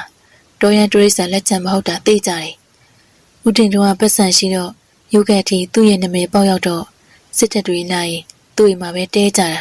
ဦးတင်ထွန်းကလည်းနွားကိုကောင်းလိုက်ဝဲတက်ပြီးတော့ချက်ကျွေးတာအရှက်မပူရအစားတောက်မပူရအောင်သူစီနာတဲ့အစိုးရအာဏာပိုင်တွေကိုလှုပ်ပေးတယ်သူသားနှစ်ယောက်ပြောက်တော့ရဲရောစစ်တပ်ပါရောက်လာပြီးစစ်မေးကြတာဖေတန်းနဲ့ပြည်ထနာဖြစ်ဖူးတဲ့လူမောင်ထွန်းနဲ့စကားများရန်ဖြစ်ဖူးတဲ့သူတွေအားလုံးအစစ်ဆေးခံရတယ်မတင်ကားတဲ့သူတွေဆိုရင်ရှိုက်နှက်ပြီးစစ်တာအသက်မျိုးမျိုးကြမ်းတဲ့အထိပဲသူတို့ဘလို့ပဲစစ်စစ်တရားခံကပေါ်မလာတော့လက်လျှော့သွားကြတယ်ဥပဒေမဲ့လုပ်ရက်တွေကြားရတာနဲ့ဒေါသဖြစ်တဲ့ကိုမောင်ကြီးဟာဟုတ်တယ်ကိုသားဝရွာသားကြီးလည်းအတော်ကြီးကြောက်နေကြပြီဒီကိစ္စပြဿနာတော်ရဲဖြစ်သွားတာဆိုတော့တော်ရင်ကျွမ်းကျင်တဲ့မုတ်ဆိုးမှပဲဒီကိစ္စကိုအနည်းဆက်ဆုံးအပြေရှာနိုင်မယ်လို့ရွာလူကြီးတွေပြောလာတယ်ဒါကြောင့်ရွာလူကြီးတွေကမုတ်ဆိုးဖို့တွေကိုအကူကြီးတောင်းငှားရမှုစီစဉ်နေတဲ့ချိန်အငယ်ဆုံးသားတင်ဆန်းတယောက်ပျောက်သွားပြန်တယ်အေးသူကဘလို့ပျောက်သွားတာလဲကိုမောင်ကြီးဒီလူကညင်းတဲ့တကောင်ရွာစင်လှဲ့အပြိုအိမ်တွေလဲလာကျင်တဲ့အချိန်ပြန်လာတာတင်ဆန်းကိုကြသူတက်တဲ့အိမ်တွေကမကြည်နဲ့တဲ့သူတွေတက်လိုက်တာလို့ပဲတရွာလုံးကပြောကြတယ်ခမည်းတော်ဒီနာဖို့ဦးတင်ထွန်းကလှုပ်လိုက်တာလားအဲ့ဒီလူကြီးကသွေးအေးတယ်ဗျသားသမီး၃ယောက်တည်သွားပြီမေ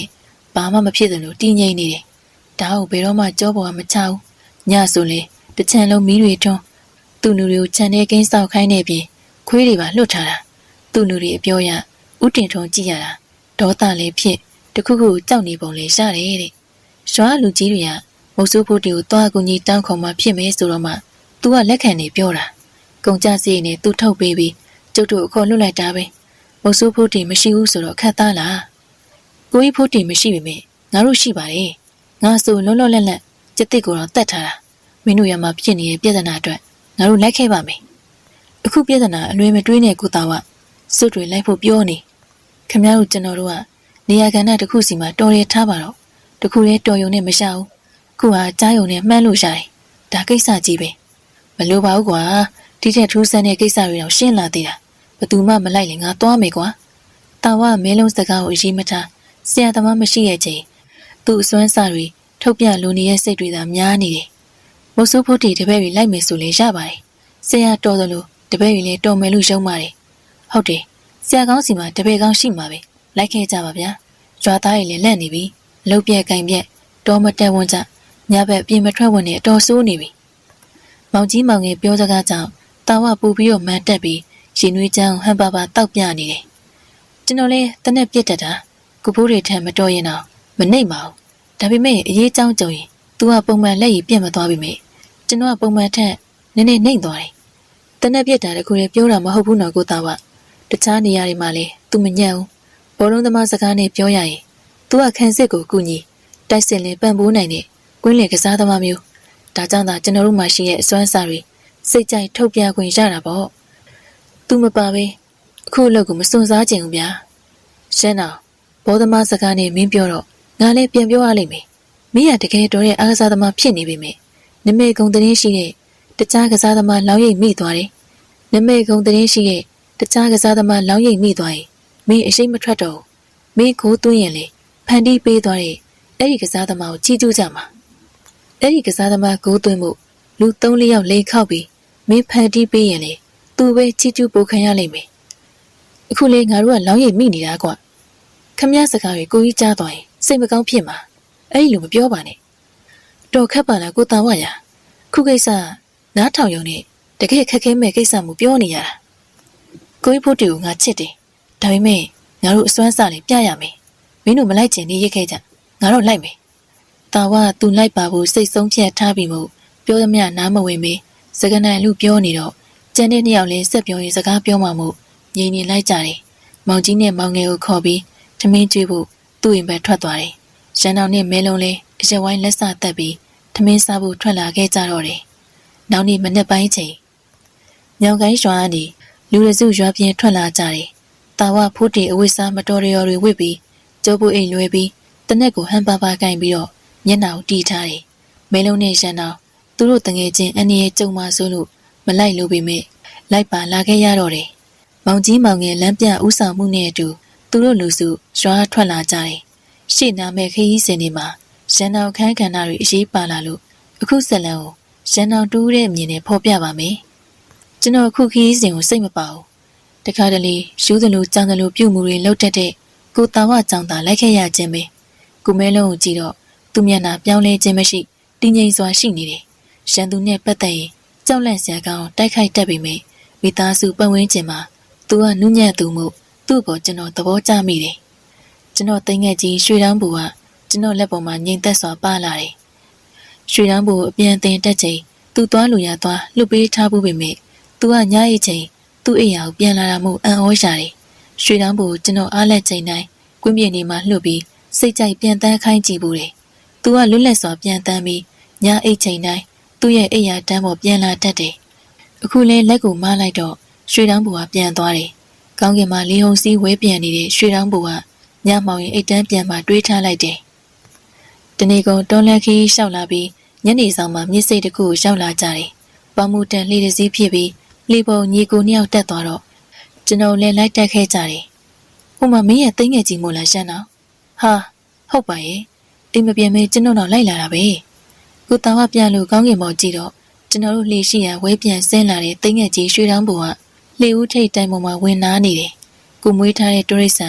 ကို့ဘောခင်တွေ့တာသိရတော့ကျွန်တော်စိတ်အတွင်းအလွန်ကြည်နူးဝမ်းမြောက်သွားမိတယ်ကျွန်တော်တို့လှေပေါ်မှာပဲညစာချက်ပြုတ်စားတော့ပြီးမနာတဲ့အောက်ဖက်ကိုစုံစင်းခဲ့ကြတယ်ညီကိုနှစ်ယောက်က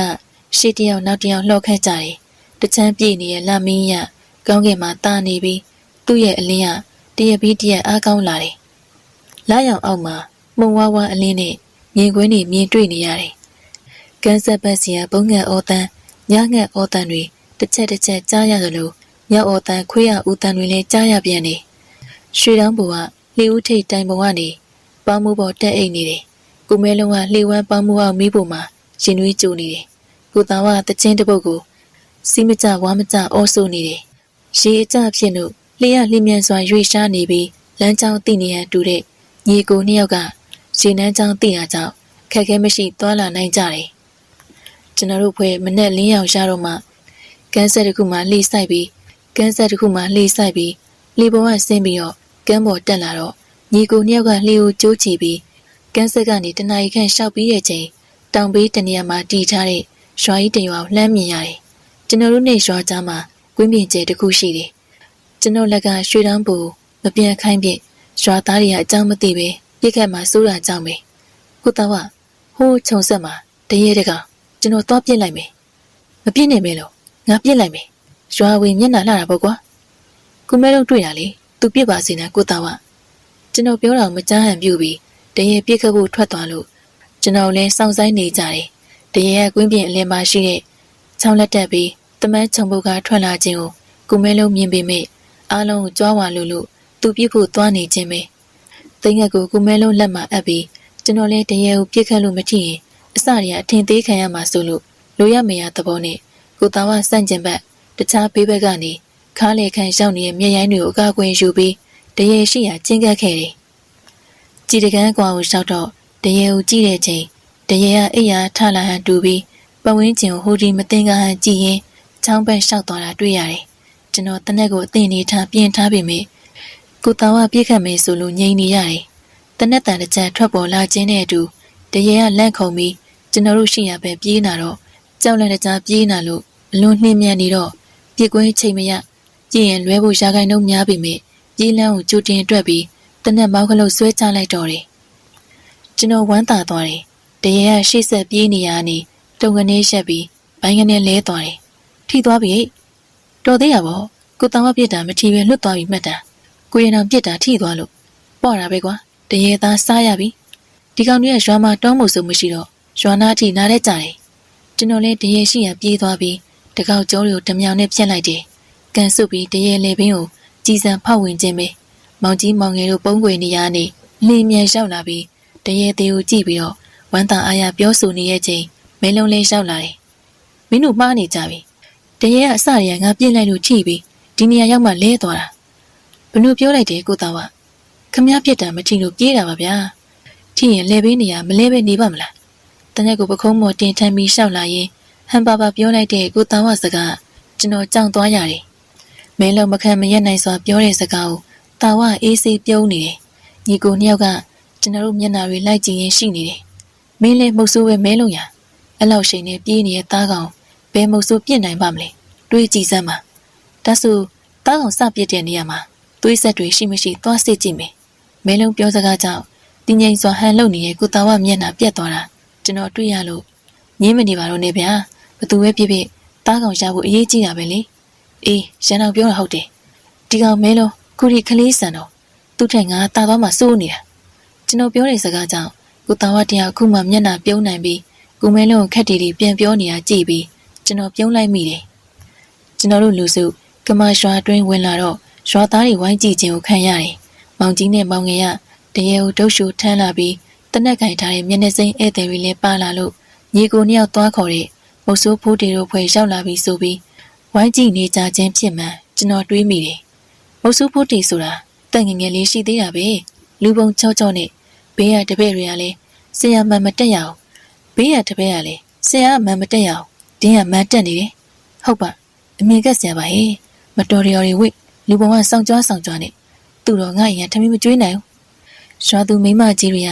ကကျွန်တော်ကိုကိုဖိုးတင်နဲ့အထင်မှားနေကြသလိုရှင်ကောခေါင်းမော့လျှောက်လာတဲ့ကိုတာဝကိုပြောတဲ့စကားကြောင့်ကျွန်တော်တစ်ဖက်လှည့်ပြီးကိုတာဝမမြင်စေဖို့ပြုံးပေမဲ့ကိုမဲလုံးကသူတို့နှစ်ယောက်ပြောမနာဆိုမနာမှုတခွေခွေရှိမောနေကြတယ်ကိုရင်တော့ကျွန်တော်တို့ဘဲကိုအရင်ဆုံးသွားမယ်လေခမရတို့အိမ်ကိုရှင်သွားမယ်လေပြီးတော့မှဥတင်တော်အိမ်ကိုသွားကြတာပေါ့ညီကိုနှစ်ယောက်ကသူတို့အိမ်ကိုကျွန်တော်တို့ခေါ်သွားပြီးထမ်းလာတဲ့တရေကိုခြံဝိုင်းတနေရာမှာချထားလိုက်တယ်ညီကိုနှစ်ယောက်ကခြံဝိုင်းတစ်ခုအတွင်းအိမ်နှလုံးစောက်ထားပြီးမိသားနှစ်စုနေကြခြင်းပဲသူတို့နှစ်ယောက်ဇနီးမယားနဲ့ကလေးတွေထွက်လာတာတွေ့ရတယ်ကလေးတွေကဘူးစုခရုအတော်များကြောင်းနဲ့နွမ်းပါကြကြောင်းမြင်ယုံနဲ့တန်းသိနိုင်တယ်အသားတွေလက်ဆက်တုံဖြတ်ထားရမယ်ကြာရင်နန်းသွားလိမ့်မယ်ကျွန်တော်တို့ရှောင်းပြီးရတဲ့ငွေပေးပါမယ်မဟုတ်တာပဲဗျာကိုတာဝနဲ့မင်းလုံးတရေကိုသူတို့နှစ်ယောက်ပေးလိုက်ရအောင်ကိုတာဝတရေပြင့်လာသူဆိုတော့ကိုတာဝပဲဆုံးဖြတ်ပါအေးငါသဘောကတော့တရေသားကိုမင်းတို့ရင်စားဖို့ရေငါတို့တောက်စားဖို့ရေခြံပြီးကျန်တာအားလုံးရောက်လိုက်ကြရှောင်းရငွေကိုမင်းတို့ညီကိုပဲခွဲယူကြကြားလားမဟုတ်တာဗျာအာနာစရာခမည်းတော်ပြစ်လာတာလေဟုတ်ပါတယ်အိမ်မှာစားဖို့လောက်ရရင်ကျေနပ်ပါပြီတကောင်လုံးတော့မပေးပါနဲ့ဘာမှအာနာစရာမလိုငါတို့လိုတောမှုဆိုးတဲ့အတွက်တနက်ရှိရင်သားကောင်မရှာဘူးဖြတ်ဖို့လောက်ကြမင်းတို့ကျွမ်းကျင်မှလည်းမဟုတ်ပါဘူးငါပဲခုတ်ပေးမယ်ငါပြောဘက်တွေစိနေတုံနဲ့ဓမ္မတို့တစ်ချောင်းလောက်ယူခဲ့ကိုတာဝပြောတဲ့စကားလောက်ကင်ပုံကြည့်ပြီးကျွန်တော်ကျေနပ်စွာပြုံးမိတယ်တခါတလေကိုတာဝသူစိတ်ထင်ရရှောက်လုပ်တတ်တာလွင်သူမှချစ်စရာကောင်းတဲ့အချက်တွေအများကြီးရှိတဲ့လူတစ်ယောက်ဖြစ်တယ်ကိုတာဝနဲ့ခမည်းတော်ညီကိုရဲ့တယောက်ကြံနေခဲ့ပါကျွန်တော်တို့ဥတင်ထုံးအိမ်ကိုတယောက်လောက်လိုက်ပို့ပေးကြမျက်နှာသွားပြရမယ်လေမောင်ငယ်မင်းလိုက်သွားလေကွာငါကိုတာဝကိုကူညီပြီးတော့ကြံနေရမယ်ကိုတာဝတရေကိုခုတ်ထွေးဖို့ပြင်နေရဲ့ချိန်မောင်ငယ်နောက်ကကျွန်တော်နဲ့ကိုမဲလုံးလိုက်ပါလာခဲ့ကြတယ်မောင်ငယ်ရဲ့ရွာလေပိုင်းကနှစ်ထပ်ရင်ကျလုံးရဲ့ခြံတကားရှိမှရှင်းလိုက်တယ်ဥတင်ထုံးမောင်ငယ်ခြံဝါခေါ်တန်ပြူတာနဲ့ခွေး3-4ကောင်စားမတက်ဝါမတက်ထိုးအောင်ကြတယ်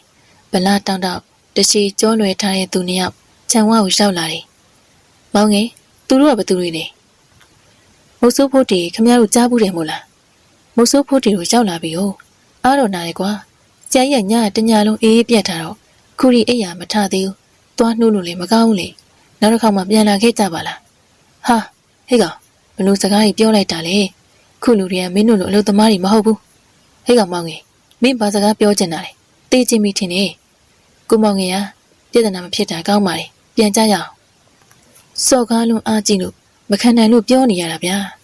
ကျွန်တော်မောင်ငယ်ကိုဖျောင်းပြပြီးလှည့်ထွက်လာတဲ့အချိန်မောင်ငယ်မင်းစောနာဘာစကားပြောတာလဲနောက်ဘက်ကစကားတန်မကြားလို့လှည့်ကြည့်တော့တရှိကြောလွယ်ထားသူနှစ်ယောက်ချန်ပီယံကိုထွက်လိုက်လာကြခြင်းဖြစ်တယ်မင်းတို့ပြောပုံဆိုပုံရှင်းလို့မခံကျင်လို့ပြောတာကွာပြောကွာဟာဟေ့လူခမရစကားနဲ့ပြောလေဘာလို့လက်ပါလဲမင်းနဲ့မဆိုင်ဝင်မရှုံနဲ့နားမေစိတ်မောင်ဘာကောင်လဲတရွာလုံးသိတယ်ခမရရှေ့တူရင်ကျွန်တော်ဆိုမစိုးနဲ့နော်ပြောပြီးသားပါလေတနက်ပါလေဆိုပြီးတော့လာအားကျနေရလားခမရလောက်ကတော့တနက်မလိုပါဘူးဗျာကိုမဲလုံးတနက်ခဏကင်ထားပြီးတတိထောင်းရန်တော့စိတ်မောင်ဆိုသူကမောင်ငယ်ကိုထိုးလိုက်တော့မောင်ငယ်ဘေးကိုရိုင်းကျသွားတော့ဓာတ်ထုတ်ပြီးချင်းချောက်ပြောနေတဲ့အတွက်ရှေ့မတိုးဝင်မရှိနေရဲ့ချိန်ကျွန်တော်နဲ့ပြဿနာတက်ချင်းပဲစိတ်မောင်ကသူ့လက်ကဓာတ်ကိုဘေးမှာရက်နေသူထံပေးပြီးကျွန်တော်ရှိရာတချိန်တို့ပြေးဝင်ထိုးတော့တယ်ကိုကံပညာမတက်တဲ့သူမို့ရန်တန်းထိုးခြင်းပဲကျွန်တော်ထံပြေးဝင်ထိုးတဲ့စိတ်မောင်ရဲ့လက်သီးကိုခန္ဓာကိုယ်ဘေးကိုအသားရှောင်တိန်ပြီး ထောက်လက်တီတစ်လုံးအရှိုက်စီကိုပြစ်သွင်းတော့စိတ်မောင်တယောက်မျက်လုံးပြိုးပြီးပါဆက်အဟောင်းသားနဲ့မရှုမလဝေဒနာခံစားရဟန်နဲ့အရှိုက်ကိုလက်နှစ်ဖက်နဲ့ဖိပြီးကုန်းကုန်းကွာကွာဖြစ်နေတော့ကြောကုန်းကိုတရောင်နဲ့တစ်ချက်ထောင်းချလိုက်တော့မြေကြီးဝရမ်းမောက်ကျသွားတော့တယ်မဆိုင်နာဝင်းမပါရဘူးကွာငါလိုဘေးကရက်ကြည့်နေရတယ်ဓားကင်ထားသူကကျွန်တော်ဓားနဲ့ဝင်ခုတ်တော့ကိုမဲလုံးကတနက်နဲ့ဓားကိုကပြီးခြေခံချက်တစ်ချက်ပြီးတော့ဒီနူရိုင်းသွားတဲ့ချိန်တနက်တင်နဲ့လက်ထင်ကိုတစ်ချက်စောင့်ထိုးတော့ဒီနူမြေပေါ်လဲသွားတဲ့ချိန်ကိုမဲလုံးပြောတဲ့စကားကြောင့်ကျွန်တော်ပြုံးလိုက်မိတယ်နားသွားလားကုမောင်ငယ်နင်းနေပါဗျာဒီကောင်မျိုးခမရတို့နှစ်ယောက်စော်လိုက်တာအားရတယ်ဗျာစိတ်မောင်ကရွာလူမိုက်ဆိုပြီးလူတန်းကိုရန်လုတ်ချင်နေရခုမှတ်ပြီလားကောင်းတယ်ကျွန်တော်တို့ကတော့ခုမှရောက်ခုရန်ဖြစ်ရွာသားတွေမျက်မုံးကျိုးတော့မှာပဲဒီကောင်တင်ရွာလုံးဘယ်သူမှကြည့်လို့ရတာမဟုတ်ဘူးခုလိုခံလိုက်ရတော့ဝမ်းတောင်တာနေကြအောင်မှာကျွန်တော်တို့အိမ်ကိုရောက်တော့တရေသားပိတ်တာတုံးတွေကိုကိုသားဝနှီးနဲ့စီးနှောင်နေတယ်ကျွမ်းကျင်တွန့်လက်စွာပြုတ်လုံနေတဲ့ကိုသားဝအနီးမှာအိမ်သားတွေဝိုင်းနေကြတယ်ကလေးတွေကတန်းတစ်ခုမှနားနေတဲ့ရွှေတောင်းပူသားစာတွေကျွေးရင်သဘောကျနေတယ်ကျွန်တော်တို့ကြုံလာတဲ့အကြောင်းတွေမောင်ငယ်ကမောင်ကြီးကိုပြောတော့မောင်ကြီးဓားဆွဲပြီးစိတ်မောင်တို့သွားခုံမေပြောလို့ကျွန်တော်တို့ဝိုင်းထိန်နေရတယ်ဒီကောင်ကြီးခမရညီကိုထိုးတာတစ်ချက်တည်းကျွန်တော်တို့တမလိုက်လို့အစ္စလမ်ဝေပြီးတော့ကြံနေခဲ့လေရဲ့ထပ်ပြီးတော့ပြည်စနာသွားမရှာပါနဲ့တော့ဟုတ်တယ်ကိုရင်တော်နဲ့ကိုမဲလုံးဟိုကောင်မျိုးတီးကြံအားရတယ်ဗျာနှစ်ကောင်လုံးခွေကြံရစ်ခဲ့တယ်စိန်မောင်ကတရွာလုံးကိုအေးမဆိုင်တဲ့ပုံစံချိုးနေရကြပြီဦးတင်ထွန်းကလည်းသားတွေပြောက်ပြီးရအရက်သမားရွာချင်းမက်စိန်မောင်တို့သူ့နာခေါ်ထားတော့တာပဲဘာလို့ကြောက်နေရလဲတော့မသိပါဘူးတရေသားတွေလည်းရောင်းစရာမလိုလာဝယ်လို့အားလုံးကုန်သွားတယ်ကျွန်တော်တို့ဖွဲ့တောရက်မီးတော့တရေဝမ်းတွင်းသားနဲ့အရက်ဝိုင်းဖွဲလိုက်ကြတယ်ကျွန်တော်အစပထမမြို့ရက်ကလွဲပြီးတောရက်မတောက်ပြီးမြဲကိုဖိုးတီတို့နဲ့ပေါင်းပြီးနောက်ပိုင်းတောရက်ကိုပါတောက်တက်လာတယ်ပင်လယ်ကမ်းဆက်ဒီရီတော်မှနေတဲ့တရေတွေကသားအနေငယ်စားငံတယ်လို့ကျွန်ုပ်စိတ်တွင်ခံစားနေရတယ်ကိုသားဝတယောက်စကားဝိုင်းကိုသူကပဲဥဆောင်ပြီးမကြသေးမီအချိန်ကသူကြက်သိရတဲ့အကြောင်းနဲ့ကြုံရတဲ့ဖြစ်ပျက်တွေကိုပြောပြနေတယ်မောင်ကြီးမောင်ငယ်ဘသူရှိကြလဲကွဟာဦးတင်ထွန်းလိုက်လာပါလားအယောက်ကခေါ်တန်ကြလို့မောင်ငယ်ထွက်ကြည့်တော့ဦးတင်ထွန်းဖြစ်ကြောင်းလာပြောခြင်းပဲမောင်ငယ်မျက်နှာထားတင်းတင်းနဲ့ဘာကိစ္စများရှိလို့လဲဦးကြီးတင်တော်ငါခေါ်လွတ်လိုက်တဲ့မုတ်ဆိုးဖိုးတီတို့ရောက်နေပြီဆိုသူတို့နဲ့တွေ့မလို့မင်းနဲ့စိတ်မောင်ပြဿနာတက်သွားလေကြားပါတယ်ငါဒီကောင်မျိုးစုံမထားပေးပါပြီဒီကောင်ကြီးအတော်ရိုင်းနေဦးဧည့်သည်ပါလာတာနောက်တစ်ခါမှလာတွေ့ပါတဲ့အေးကွာကြားရဦးလေးပဲတောင်းပန်ပါတယ်စိတ်မရှိပါနဲ့လာဦးအိမ်မော်တက်လေမောင်ငယ်ကဦးတင်ထွန်းတောင်းပန်နေလို့စိတ်ပြေးသွားပြီးအိမ်မော်တက်ဖို့ခေါ်လိုက်ခြင်းပဲဦးတင်ထွန်းကျွန်တော်တို့ဝိုင်းမဝင်းထိုင်မှုနေရဖယ်ပေးလိုက်ကြတယ်အရက်တော့အမီးစားဦးအရက်တော့မတောက်တော့ပါဘူးအမီးစားမယ်မုတ်ဆိုးဖိုးတီတို့ဖွေရောက်လာတာတရေပါတကောင်ပြစ်လာတယ်ဆိုတင်ဟုတ်ကြပါလားမုတ်ဆိုးဖိုးတီဆိုတာဘသူများလဲချစ်သွားတဲ့ပြဿနာအတွက်လေကြားရပဲဦးလေးတောင်းပန်ပါတယ်ဦးကြီးကိုမပြောရသေးဘူးတကယ်တော့မုတ်ဆိုးဖိုးတီပါမလာပဲသူ့ရဲ့တပည့်ကြီးပဲပါလာတာအေးမုတ်ဆိုးဖိုးတီကဘာလို့လိုက်မလာလဲသူ့ကိုပါခေါ်ခဲ့ဖို့မင်းတို့တန်တန်မှားထားရနေကွာ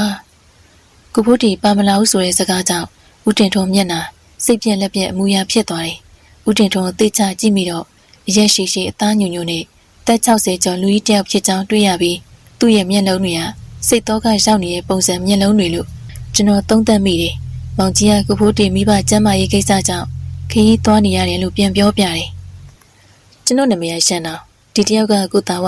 သူကကိုမဲလုံးနဲ့မုတ်ဆိုးဖိုးတီရဲ့လက်ရင်တပည့်တွေပါသူနဲ့အတူနေရာပေါင်းစုံလိုက်ပြီးတော့ခက်ခဲပြဿနာပေါင်းစုံဖြေရှင်းခဲ့သူပါကျွန်တော်တို့ယုံကြည်နိုင်ပါတယ်။အေးကွာဘယ်တက်နိုင်မှာတော့မလဲမင်းတို့ရောက်လာတော့လေမင်းတို့အားကိုးရတော့မှာပေါ့ဦးလေးသား3ယောက်ပျောက်နေတာသူတို့ပြောလို့မင်းတို့လည်းသိပြီးရောပေါ့ဦးလေးသားတွေတိတ်နှရှင်လာမသိရတဲ့အခြေအနေမျိုးပါကွာသား1ယောက်တောင်မဟုတ်ဘူးသား3ယောက်လုံးဆုံးရှုံးရတဲ့ဖခင်တယောက်ရဲ့ခံစားချက်ကိုတွေးကြည့်ကြပါတော့ကျွန်တော်ကိုချင်းစာပါတယ်ဦးလေးကျွန်တော်တို့တက်နိုင်ဆုံးစူးစမ်းပြီးတော့ရှာပေးပါမယ်အေးပါငါတူကြီးတို့ရာမပြောကောင်းမဆိုကောင်းဦးလေးသားတွေတိတ်သွားရင်တော့အလောင်းလေးတော့တကြိုခွင့်ရကျင်နေကွာခုဟာဘာမှမသိရဲ့အခြေအနေမျိုးဖြစ်နေတယ်ဦးလေးသား3ယောက်ပြောက်တာဒေါ်ဒရိဆန်လက်ချက်လားရန်သူလက်ချက်လားဦးလေးဘလို့ထင်လဲဘလို့မှမထင်တတ်ပါဘူးကွာဦးလေးမှအသက်ရန်ရှာရလို့တဲ့အထိကြီးကြီးမားမားရန်သူလည်းမရှိဘူးဒါနဲ့ငါတို့ဦးလေးအိမ်မှာလိုက်သေးပါလားလွတ်လွတ်လဲလဲမင်းတို့နေလို့ရတယ် ဟုတ်ကဲ့ဦးလေးကျွန်တော်တို့စားတော့ပြီးလာခဲ့ပါမယ်ကဲအဲ့ဒါဆိုငါတို့တောက်စားပြီးအေးအေးဆေးဆေးပြန်လာခဲ့ကြဦးလေးပြန်နေတော့မယ်ဦးတင်ထွန်းသမီးမြကြီးကဆက်စနူးခါမှတော့တတိထားမေရှန်တော့မင်းကခက်ချုံချုံဆိုတော့မင်းနာကက်လာမှတေးကြတယ်ယောက်ျားရှိရဆိုကိုမောင်ကြီးကကျွန်တော်နာဘလို့ကက်လာပါမလဲသူ့ယောက်ျားသူသေးဆိုသေးရှင်းဆိုရှင်းအဲ့လောက်နိုင်တာသူထားသလိုနေရရဲ့လူပါကွာမင်းမို့အဲ့ဒီအိမ်ကိုသွားနေခြင်းနဲ့ရှမ်းတော့ရစိတ်ချုပ်ဖို့ကောင်းတယ်လူမိုက်ကတစ်မျိုးခွေးရတစ်မျိုးနဲ့ဘာရီမှမသိဘူးသွားနေတယ်ဆိုတာဦးတင်ထွန်းအခြေအနေကိုအကဲခက်ကြည့်ဖို့ပါဒီလိုကြီးကိုကြည့်ရတာတခုခုလျှို့ဝှက်ထားရထင်လို့သွားကြည့်ချင်တာကိုမဲလုံးရရှမ်းတော့မင်းသွားချင်သွားကွာငါတော့မလိုက်ဘူးဒီမှာပဲကြံနေရမယ်ဟာဘာဖြစ်လို့လဲလိုက်ခဲ့ပါကိုသားဝရမနေ့ပြင်ပဲတောတက်ပြီးတော့အခြေအနေသွားကြည့်မှာဒီညလောက်ကကိုမောင်ကြီးကိုမောင်ငယ်တို့နဲ့တောက်စားနေတော့မယ်တောတက်မယ်ဆိုလို့ဒီကတောတောင်ကျွမ်းကျင်တဲ့သူတော်မရှာရသေးဘူးဦးတင်ထွန်းစီစဉ်ခိုင်းရမယ်ဒီနာတောတောင်တွေကိုကျွမ်းကျင်တဲ့သူအတွက်ဆိုရင်စိတ်ပူမနေနဲ့ငါတို့ညီကိုမင်းတို့ကိုလိုက်ပို့ပြီးမေးရှင်းတော့ဒီလိုဆိုရင်ဟန်ကြတာပေါ့ဗျာခင်ဗျားတို့အတွက်လဲတားကောင်တွေ့ရင်ပြစ်ပေးရတာပေါ့အရက်တောက်ပြီးတော့ကျွန်တော်တို့ဖွဲ့ထမင်းစားကြတယ်တရေသားတောဟင်းသီးဟင်းရွက်တွေနဲ့စားတောက်ရတာစားကောင်းလာတယ်စားတောက်ပြီးတော့ကိုသားဝတယောက်ဦးတင်ထွန်းအိမ်ကိုသူ့မလိုက်ဘူးပြောလို့ကျွန်တော်နဲ့ကိုမဲလုံးတို့နှစ်ယောက်တည်းဦးတင်ထွန်းအိမ်ပဲရှောက်လာကြတယ်ခြံတကားဝက်ရှိကိုရောက်တော့စိတ်မောင်တို့ကိုတွေ့တယ်သူတို့နှစ်ယောက်ခုတစ်ချိန်ကျွန်တော်တို့ကိုတွေ့တော့ပြပြသလဲတကားဖွင့်ပေးတယ်ဦးတင်ထွန်းစူဆဲထားပုံရတယ်ကျွန်တော်တို့မျက်လုံးချင်းတော့စိုက်မကြည့်ပဲအကြည့်နှွဲထားတယ်အဖေပြောတယ်ကိုရနောင်တို့ထင်တယ်လာပါလာထိုင်ကြစောနာမြကြီးမရှိလို့ဟိုမသားကောင်စိတ်မောင်တို့နဲ့စုံပြီးပြဿနာဖြစ်သွားရတာဒင်းတို့ဖက်နှက်ချုပ်ပြီးတော့ပါရရမှာမျက်နှာပေါက်ဆူဆူအရက်ပူပူဝဝမျိုးသမီးတယောက်အိမ်ရောက်ထက်ကဖိတ်ခေါ်လို့ကျွန်တော်တို့အတွင်းကိုဝင်လိုက်ကြတယ်ဦးတင်တော်သမီးမြကြီးဖြစ်ကြောင်းသူစကားဖော်ပြနေတယ်နှုတ်ချမ်းရှာချမ်းဖြစ်မှတေးကြနေတယ်ကျွန်တော်တို့ညောင်အိမ်ရောက်ဖျားချမ်းပေါ်အိတ်ခံနေရချပေးပြီးဂျင်းနွေးချမ်းပဲချမ်းသုံးတဲ့အိတ်ခံနေဒီမိမအကြည့်ကိုကျွန်တော်မကြိုက်ဘူးရဲရင်လုံးနဲ့အကြည့်ဖြစ်တာကြောင့်ပဲဦးလေးကိုမတွေ့ပါလားမညကြီးတို့ခေါ်လို့ရပါတယ်ဒီရဲ့နာမည်ကိုရနောင်နော်ဟုတ်ပါတယ်ကျွန်တော်နာမည်ရှမ်းတော့သူကကိုမဲလုံးပါကိုရနောင်ကရုပ်လေးနဲ့မလိုက်ဘာလို့ကြမ်းကြမ်းတန်းတန်းမုတ်ဆိုးလို့လောက်တာလဲပင်ပန်းပါတယ်မမြတ်ကြီးနေရှမ်းတော့နောက်မှအေးစေးစကားပြောတာပေါ့ခုကျွန်တော်တို့ဦးတင်ထိုးတွေ့ကျင်တယ်ညကြီးစကားကြောရှိတာကိုစိတ်မရှိတော့ဟန်နဲ့မဲလုံးကပြောလာခြင်းပဲဦးလေးစာဖက်ရေးမိကနေအိပ်ပျော်သွားလို့မင်းတို့စကားပြောတဲ့ကြားလို့နိုးလာတာလာလေးအပေါ်တက်ခဲ့ကြပေါ်တက်လေကတဝက်ခက်ဆင်းပြီးဦးတင်ထွန်းခေါ်လာလို့ကျွန်တော်ညအပေါ်တက်သွားတယ်ပေါ်တက်ကထိုင်းကုန်ဒီမှာကျွန်တော်တို့ဝင်ထိုင်လိုက်ကြတယ်ဦးလေးသားတွေပြောက်တဲ့ကိစ္စနဲ့ပတ်သက်ပြီးထူးခြားတာမျိုးမရှိဘူးလားဦးလေးရှိရင်ကျွန်တော်တို့ဦးမွေလင်းလင်းပြောစီခြင်းပါတယ်ဒါမှဦးလေးသားတွေပြောက်တဲ့ကိစ္စရှာရလွယ်မှာဦးတင်ထွန်းခဏငြိမ်သွားတယ်ဦးလေးသားတွေပြောက်တာအမှန်ပြောရရင်တရားရောက်လက်ချက်လို့ဦးလေးထင်တယ်ဘာလို့လဲဆိုတော့ဦးလေးသားတယောက်ပြောက်တိုင်းဦးလေးစီကိုစားရဆောင်ရှောက်လာတတ်လို့ဟာဟုတ်လားဦးလေးစားထဲမှာဘာတွေရေးထားလဲစားထဲမှာဦးလေးသား၃ယောက်နဲ့ပတ်သက်ပြီးဘလို့အကြောင်းအရာတွေပါလို့လဲစားထဲမှာဘာမှရေးမထားလို့ခက်နေတာပေါ့ဗျာစားထဲမှာဘာမှရေးမထားဟုတ်လားဦးတင်တော်ထိုင်ရထပြီးအခန်းတစ်ခုအတွင်းဝင်သွားတယ်ပြန်ထွက်လာတော့သူ့လက်မှာစားအိတ်မပါတဲ့စာရွက်ခေါက်၃ခုကိုလက်တွင်းကင်လာတယ်ဦးတင်တော်ပေးတဲ့စာရွက်ခေါက်တွေကိုကျွန်တော်နှစ်ယောက်ယူကြည့်တော့ဘာမှရေးမထားဘူးဆိုပေမဲ့စာရွက်တစ်ရွက်စီရဲ့အလယ်မှာခါဆိုတဲ့စလုံးတစ်လုံးရေးထားတာတွေ့ရတယ်ကျွန်တော်တို့နှစ်ယောက်လုံးခါလို့စလုံးတစ်လုံးသာရေးထားတဲ့စလုံးကိုရုပ်ကြည့်ပြီးနားမလည်နိုင်စွာရှိနေကြတယ်ဘာမှရေးမထားဘူးပြောရတာခါဆိုတဲ့စလုံးတစ်လုံးလေးရေးထားလို့ပဲဦးလေးသားတယောက်ပြောက်တိုင်းဒီစာတစ်လုံးနဲ့ရေးထားတဲ့စာတစ်စောင်ရောက်လာတာပေါ့ဟုတ်လားဟုတ်တယ်သားတယောက်ပြောက်ပြီးနောက်နေ့ဆိုရင်ခြံစည်းရိုးမှာဒီစာတစ်စောင်ရောက်နေတတ်တယ်ဒါဆိုရင်ဦးလေးသား၃ယောက်ပြောက်တာသွေးရိုးသားရိုးမဖြစ်နိုင်တော့ဒီစာကိုတခြားလူတွေပြကြည့်ပြီးပြီဘသူမှအတိတ်ပဲမဖော်နိုင်ဘူးတရားရောက်ကစိတ်ဆင်းရဲစေခြင်းလို့တမင်ပို့တာဖြစ်မလားတွေးမိတယ်မောင်ရန်တောင်တို့လိုအပ်တာရှိရင်ပြောပါဦးလေးလည်းစိတ်ဆင်းရဲကိုယ်ဆင်းရဲရှိနာပြီကျွန်တော်တို့မနှက်ပြန်ပြီးလိုအပ်တဲ့ရိတ်ခါတွေယူပြီးနှက်ပြန်တောင်းနေရှာပြီးတော့တခုခုအကြောင်းထူးလို့ထူညာစူးစမ်းကြည့်ပါမယ်အေးကွယ်လိုအပ်တာတွေအားလုံးဦးလေးစီစဉ်ပေးပါမယ်ကျွန်တော်တို့နှစ်ယောက်ဦးတင်ထွန်းနဲ့စကားပြောဆိုရင်းညနေဆောင်တော့ရီမိုချိုထမင်းစားကြတယ်ဦးတင်ထွန်းသမီးမြကြီးကဖီလင်းချဲတပြီး ထမင်းဝိုင်းပေးမှထိုင်ပြီးစကားများနေတဲ့အတွက်ထမင်းစားရတာလွတ်လွတ်လပ်လပ်မရှိဘူးကျွန်တော်တို့အိမ်မက်နေရအောင်အိမ်ရောက်တဲ့အခန်းတစ်ခုမှစီစဉ်ပေးတယ်ကိုဖိုးတင်တို့ပဲရန်တော်ကတော့စမ်းပွင့်နေပြီနေစမ်းမှာကိုမဲလုံးရလင်းရှိမိမရုပ်ဆိုးဆိုးနဲ့ရှောက်ပြောမနေနဲ့စာရီကထူးဆန်းနေတယောက်ယောက်ကဦးတင်ထွန်းသားရီပြောက်တော့စိတ်ဆင်းရဲအောင်ပို့နေတာလားပဲမဟုတ်တော့ဘူးထင်နေဗျစာကတလုံးနဲ့ဆိုပေမဲ့တခုခုအဓိပ္ပာယ်ရှိတဲ့ပုံပဲငှက်ခါကျဟင်းကားသည်ဖန်ကားသည်ငါတော့အဲ့ဒါပဲစဉ်းစားမိတယ်ငှက်ခါနဲ့အသီးနှံတွေကိုစိုးလို့တော့မဖြစ်နိုင်တော့ဘူးဗျာညစာစားပြီးတော့အိတ်ခမ်းထဲဝင်ပြီးကျွန်တော်နဲ့ကိုမဲလုံးစကားပြောနေခြင်းပဲညကြည်တို့လင်းမရအိမ်ဘေးဘက်အဆောင်မှာနေတယ်လို့သိရတယ်ကိုမဲလုံးအိပ်ပျော်သွားပြီမေကျွန်တော်အတွေးတွေနဲ့အိမ်မပျော်တာကြောင့်ပြတင်းပေါက်တကားဖွင့်ပြီးအပြင်ဘက်ကိုကြည့်တော့မှုံဝါဝါလာရောင်အောက်မှာခြံတောက်တနေရာမှာအရက်တောက်နေတဲ့စိန်မောင်တို့နှစ်ယောက်နဲ့ခွေးတွေကိုတွေ့ရတယ်စားပုတ်ပြီးတရင်ပေးပုံထောက်ရင်ဦးတင်ထွန်းသား၃ယောက်ပျောက်ဆုံးခြင်းကသူရိုးသားရိုးမဖြစ်နိုင်တာသိကြတယ်ဘသူဟာများဦးတင်ထွန်းဒုက္ခပေးတာလေဒုက္ခပေးနေသူဦးတင်ထွန်းမသိတာလားမသိကြအောင်စောင့်နေခြင်းလားစဉ်းစားစရာရှိနေတယ်ကိုမဲလုံးအိပ်ပျော်လို့ဟောက်တာဟောက်နေပြီကျွန်တော်အိပ်ရမှာလဲလျောင်းပြီမေအိမ်မပျော်နိုင်သေးပဲရှိနေတယ်ညကတဖြည်းဖြည်းနဲ့တက်ထက်နဲ့လာတယ်ကျွန်တော်မိကနေအိပ်ပျော်သွားတဲ့ချိန်လှုပ်ရှားတန်တကူကြားလို့စိတ်ကနေမျက်လုံးပွင့်ပြီးငြိမ်ရင်းနားဆွင့်တော့တန်ငယ်ကြားတဲ့အခါလှုပ်ရှားတန်တွေကြားလိုက်ရတယ်အိမ်နေရာထပြီးပိတ်ထားတဲ့တကားကိုဟပြီးတော့ပြင်ဘက်ကိုအသားချောင်းကြည့်တော့မြင်နိုင်ရတဲ့မြေကွင်းကြောင့်စိတ်တွင်းထိတ်ကနေဖြစ်သွားတယ်အပြင်ဘက်ပြတင်းပေါက်တကားမှာပွင့်နေပြီးအဲ့ဒီပေါက်ကတစ်စိမ့်လူတစ်ယောက်တွင်းကိုဝင်လာခြင်းဖြစ်ကြောင်းတွေ့ရတယ်စိတ်မောင်တို့နှစ်ယောက်နဲ့ခွေးတွေအတန်မကြားရဘူးပြတင်းပေါက်ကဝင်လာသူကခိုးကြောင်ခိုးရဲ့ပုံစံဖြစ်နေလို့ကျွန်တော်စဉ်းစားမနေတော့ပဲခန်းတကားဖွင့်ပြီးဟဲ့ကောင်မင်းမတူလေကျွန်တော်စကားတန်တဲ့တစ်ဆက်တည်းဒီလူကလက်ကိုလှုပ်ရှားတော့လမ်းပြန်ရှောင်လိုက်တဲ့အချိန်ပေါက်ထားတဲ့ကြောင်အိမ်နေရာမှာလာဆိုင်နေတယ်တွင်းကိုဝင်လာသူကပြတင်းပေါက်ကတစ်စင်အပြင်ကိုပြေးသွားလို့ကျွန်တော်လည်းစဉ်းစားမနေတော့ပဲပြတင်းပေါက်ကိုကြော်ပြီးဒီလူနောက်ပြေးနိုင်ခဲ့တယ်ပွင့်နေတဲ့ခြံတကားကတစ်စင်ဒီလူပြေးနွားသွားတော့သူ့နောက်ကထက်ချက်မကွာလိုက်ရင်ရွာလန်းတွေကိုကြော်ဖြတ်ပြီးရွာပြင်ကိုရောက်ခဲ့တယ်မှုံဝါဝါလာရောင်အောက်မှာဝိယုံနဲ့ဝစ်စင်ထားသူနောက်ကိုလိုက်ပြေးရင်ရွာနဲ့ခလန်းလန်းကိုရောက်တော့မှကျွန်တော်မှလက်နဲ့တစုံတရာမပါမှန်းသတိရတော့တယ်စိတ်စောကပ်ပြီးပြေးလာလို့လက်နဲ့ယူလာဖို့မေ့ကြံခဲ့ခြင်းပဲရှင်းရပြေးနေသူကကွင်းပြင်တစ်ခုကိုရောက်တော့မပြေးပဲရက်လိုက်တယ်ဦးတင်ထွန်းတို့မိသားစုဒုက္ခပေးနေတာမင်းမို့လားကိုနဲ့မဆိုင်တဲ့ကိစ္စကိုဝင်းမပါခြင်းစမ်းပါနဲ့ဝေဝေရှောက်နေစမ်းပါဟင်မင်းကလေးပဲကြောပေးနေရကနေစကားပြောရင်လှည့်လာတဲ့သူကမိန်းကလေးမှန်သိနိုင်ရတဲ့အတွက်စိတ်တွင်းအံ့ဩသွားမိတယ်ခေါင်းဆောင်ဝိယုံအောက်ကမျက်နှာကိုလာရောင်နဲ့မြင်ရတာ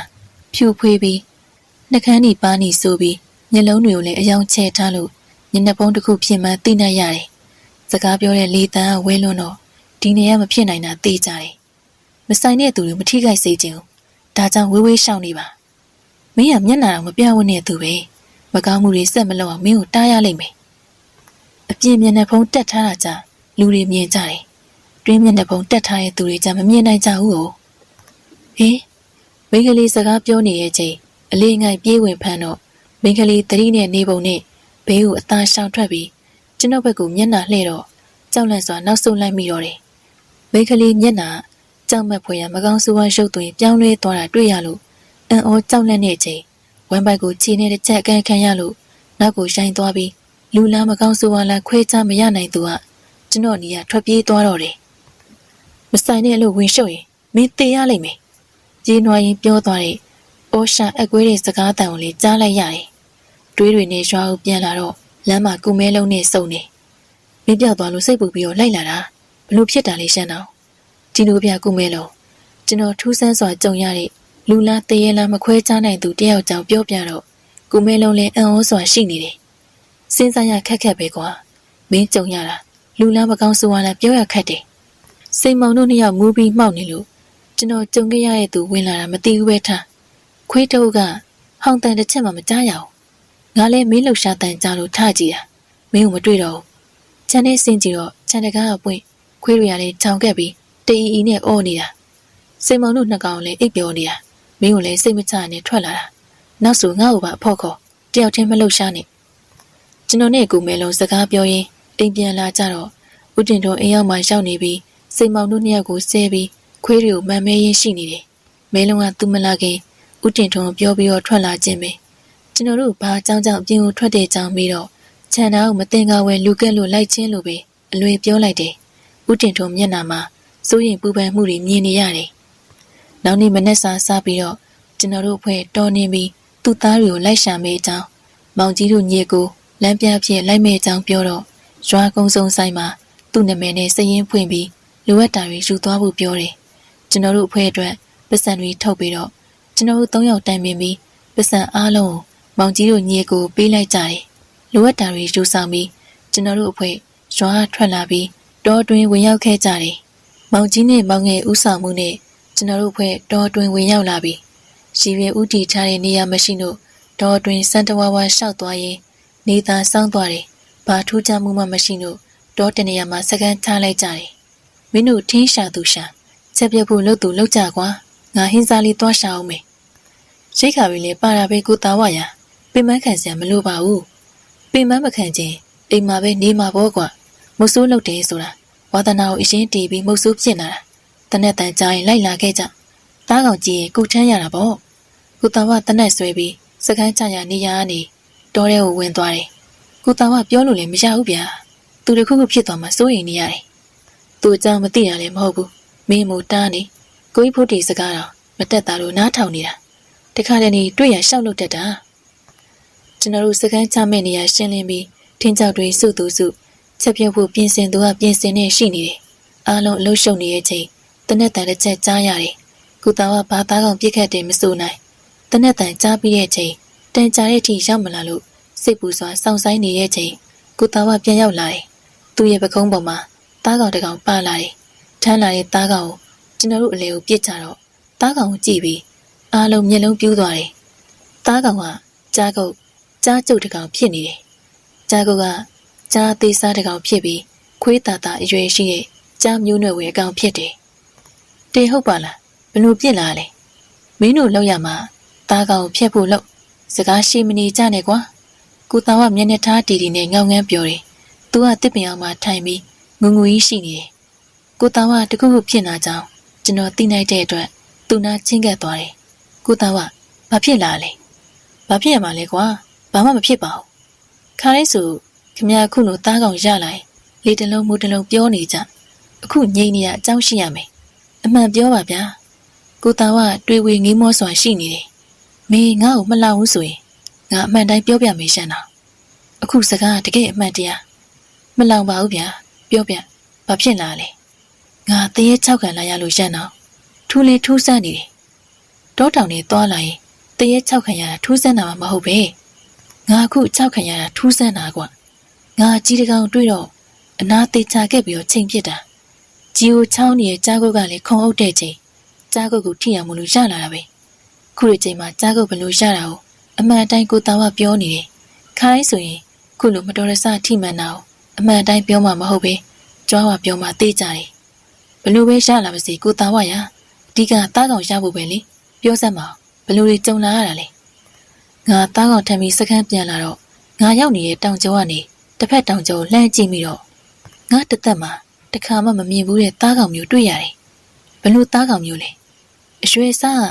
တနစ်သားအရွယ်နွားလောက်ရှိမယ်အရှောင်းကမိခိုးရောင်မှိုင်းမှိုင်းမျက်နှာတမင်မျက်နှာမျိုးဂျိုးကတော့တိတ်မရှိဘူးတွန့်အလင်းတွေနဲ့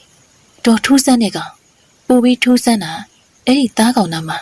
မိန်းကလေးတယောက်ရောက်လာပြီးတော်တဲ့အတူဝင်သွားတာပဲမိန်းကလေးဝတ်ထားရဲ့ဝတ်ဆောင်ကလေကချင်လိုဝတ်ဆောင်ပေမဲ့ကချင်မဟုတ်ပြန်ဘူးငါလည်းစက်သိမ်းမွေးညစ်တကူလုံးထပြီးစကားကိုမြန်ပြန်လာခဲ့တာပဲ။အော်ဘာများလဲလို့စိုးရိမ်စရာမဟုတ်တာစိုးရိမ်မနေပါနဲ့ကျွန်တော်လည်းရှိတာပဲ။ကိုတာဝတခါတည်းတရေရစီနဲ့ပတ်သက်ရင်အကဲပူတဲ့ကြောက်တဲ့သူဖြစ်တယ်။ကြားကုတ်သားချက်တိုင်မေးခဲ့ပြီးချက်တဲ့အခါချက်ရက်မီးတောင်နဲ့တောက်စားကြတယ်။အချက်ဝင်သွားတော့ကိုတာဝလည်းသူ့ကြုံခဲ့တာကိုမေးပြပြီးသူ့အကျင့်တိုင်းစကားဟောင်းပွားပြောရင်းရှိနေတယ်။ညကတဖြည်းဖြည်းနှက်လာပြီ။ညီကိုနှစ်ယောက်နဲ့ကိုတာဝအိပ်ပျော်သွားကြပြီ။ကျွန်တော်နဲ့ကိုမဲလုံးရင်နွေးတောက်ရင်မိဖို့ဘေးမှာရှိနေတယ်။ညပိုင်းအေးတက်ကတီးတီးတာတာတိုးလာတယ်။ကိုမဲလုံးအိတ်တော်လေးကျွန်တော်ဆက်ပြီးတော့ကင်းဆောင်ပေးမယ်။မိမဲအိပ်ပါရန်တော့ရငါစောင့်ပေးမယ် အိတ်ချင်အိတ်တော့အိတ်ချင်တဲ့အထိဆက်နေလိုက်မယ်တကယ်လို့အိတ်ချင်တိုင်းကိုမဲလုံးနှိုးလိုက်မယ်အေးကောင်းပြီဒါဆိုလည်းငါအိတ်လိုက်မယ်မင်းအိတ်ချင်လိုက်ချက်ချင်းနှိုးနော်ကိုမဲလုံးကကျွန်တော်ငဲ့ညာပြီးမအိတ်ဖဲနေရနေသူ့ကိုအိတ်ခိုင်းတော့မှအိတ်တော်တယ်အားလုံးဟောက်တန်နေပြုတ်ပြီးတော့အိတ်ဆက်နေကြပြီတော့ကတိတ်ဆိတ်ငိမ့်သက်လွန်းနေတခါတည်းရန်ညမှာထွက်တတ်တဲ့ညငယ်အော်တန်တွေကြားရတယ်နဖူးစည်းတမီအသင့်တက်ပြီးတနက်ကိုကြည်ပြည့်ပြီးပြစ်ခတ်ဖို့အသင့်နေထားနဲ့အနားမှာထားလိုက်တယ်စကန်းချရာနီးတစ်ပင်ကိုင်းပေါ်မှာအိတ်နေတဲ့တိတ်ငက်ကြီးရွှေတောင်းဖို့တောင်ပံခက်တန်ကြားရလို့စိတ်မချစွာကြည့်တော့ဘာမှမဖြစ်တာတွေ့ရတယ်ရွှေတောင်းဖို့တော်ကြီးသဘောကျစိတ်ဖြစ်မိတာတော်တွင်တက်လာတဲ့ချိန်သူ့ကိုလွတ်လိုက်ပြီးမိညနေဆောင်မှာကျွန်တော်တို့စကန်းချတဲ့နေရာကိုရှာဖွေပြီးရှောင်းအောင်ပြန်လာနိုင်ခြင်းပဲနားအတွင်းတူရိယာတီးမှုတ်တန်တွေကြားရတဲ့အတွက်စကန်းလေးခေါင်းထောင်ပြီးတေချာနားဆွင့်ကြည့်တော့လေအဝိတ်မှာအမှန်တကယ်ကြားရခြင်းပဲကျွန်တော်စိတ်တွင်တော6တန်လာတွေးပေမဲ့မဖြစ်နိုင်ကြောင်းစိတ်တွင်ကိုယ့်အကူငင်းချက်ထုတ်မိတယ်တန်ကြားရဲ့နေရာသွားကြည့်လို့စိတ်တွေဖြစ်နေတယ်ကျွန်တော်တို့လူပြောက်ရှာတဲ့ကိစ္စနဲ့အခုကြားနေရတဲ့အတန်တွေကတနည်းတစ်ပုံပတ်သက်နေမလားတွေးတောမိတယ်တခြားသူတွေကိုနှိုးပြီးသွားမယ်စိတ်ကူးပေမဲ့အားလုံးနှိမ့်ချိုက်စွာအိမ်မောကျနေလို့ကိုယ်ရင်ကိုကြသွားကြည့်ဖို့ပဲဆုံးဖြတ်ရင်နှစ်ဖူးစည်းဓမီဖွင့်တနက်ယူပြီးတန်ကြားတဲ့နေရာထွက်ခဲ့တယ်တော်တွင်တဖြည်းဖြည်းရှောက်လာရင်ကြားရတဲ့အတန်တွေကလည်းတဖြည်းဖြည်းနီးကပ်လာသလိုမီးရောင်လှမ်းတွေ့ရလို့မီးရောင်ရှိရာဥတီလျှောက်သွားပြီးနီးကပ်လာတဲ့ချိန်နှစ်ဖူးစည်းဓမီပိတ်ပြီးတန်ကြားရတိုးကပ်ခဲ့တယ်ကြားနေရတဲ့တူရိယာတန်တွေနဲ့ရောထွေးပြီးလူတန်တွေကြားရပြီးတော့ကျွန်တော်နားမလည်တဲ့ဘာသာစကားမျိုးကြားရခြင်းပဲကျွန်တော်စိတ်နှုတ်ရှားမှုကထိမ့်ချုပ်မရအောင်ဖြစ်သွားသလိုမြင်ရတဲ့မြင်ကွင်းကိုလည်းအံ့ဩစွာငေးကြည့်မိတယ်မြင်ရတဲ့အလင်းရောင်ကမိဘုံတစ်ခုကထွက်ပေါ်နေတဲ့အလင်းရောင်ပဲမိဘုံကိုဝိုင်းပတ်ပြီးလူရစုကနေကြသလိုတချို့ကလက်လုံတူရိယာတွေတီးခတ်နေကြတယ်ဘုံတူပလွေနဲ့ကျိုးတဲ့တူရိယာတွေတီးခတ်နေတယ်ဝစ်စားထားတဲ့အဝစ်စားတွေက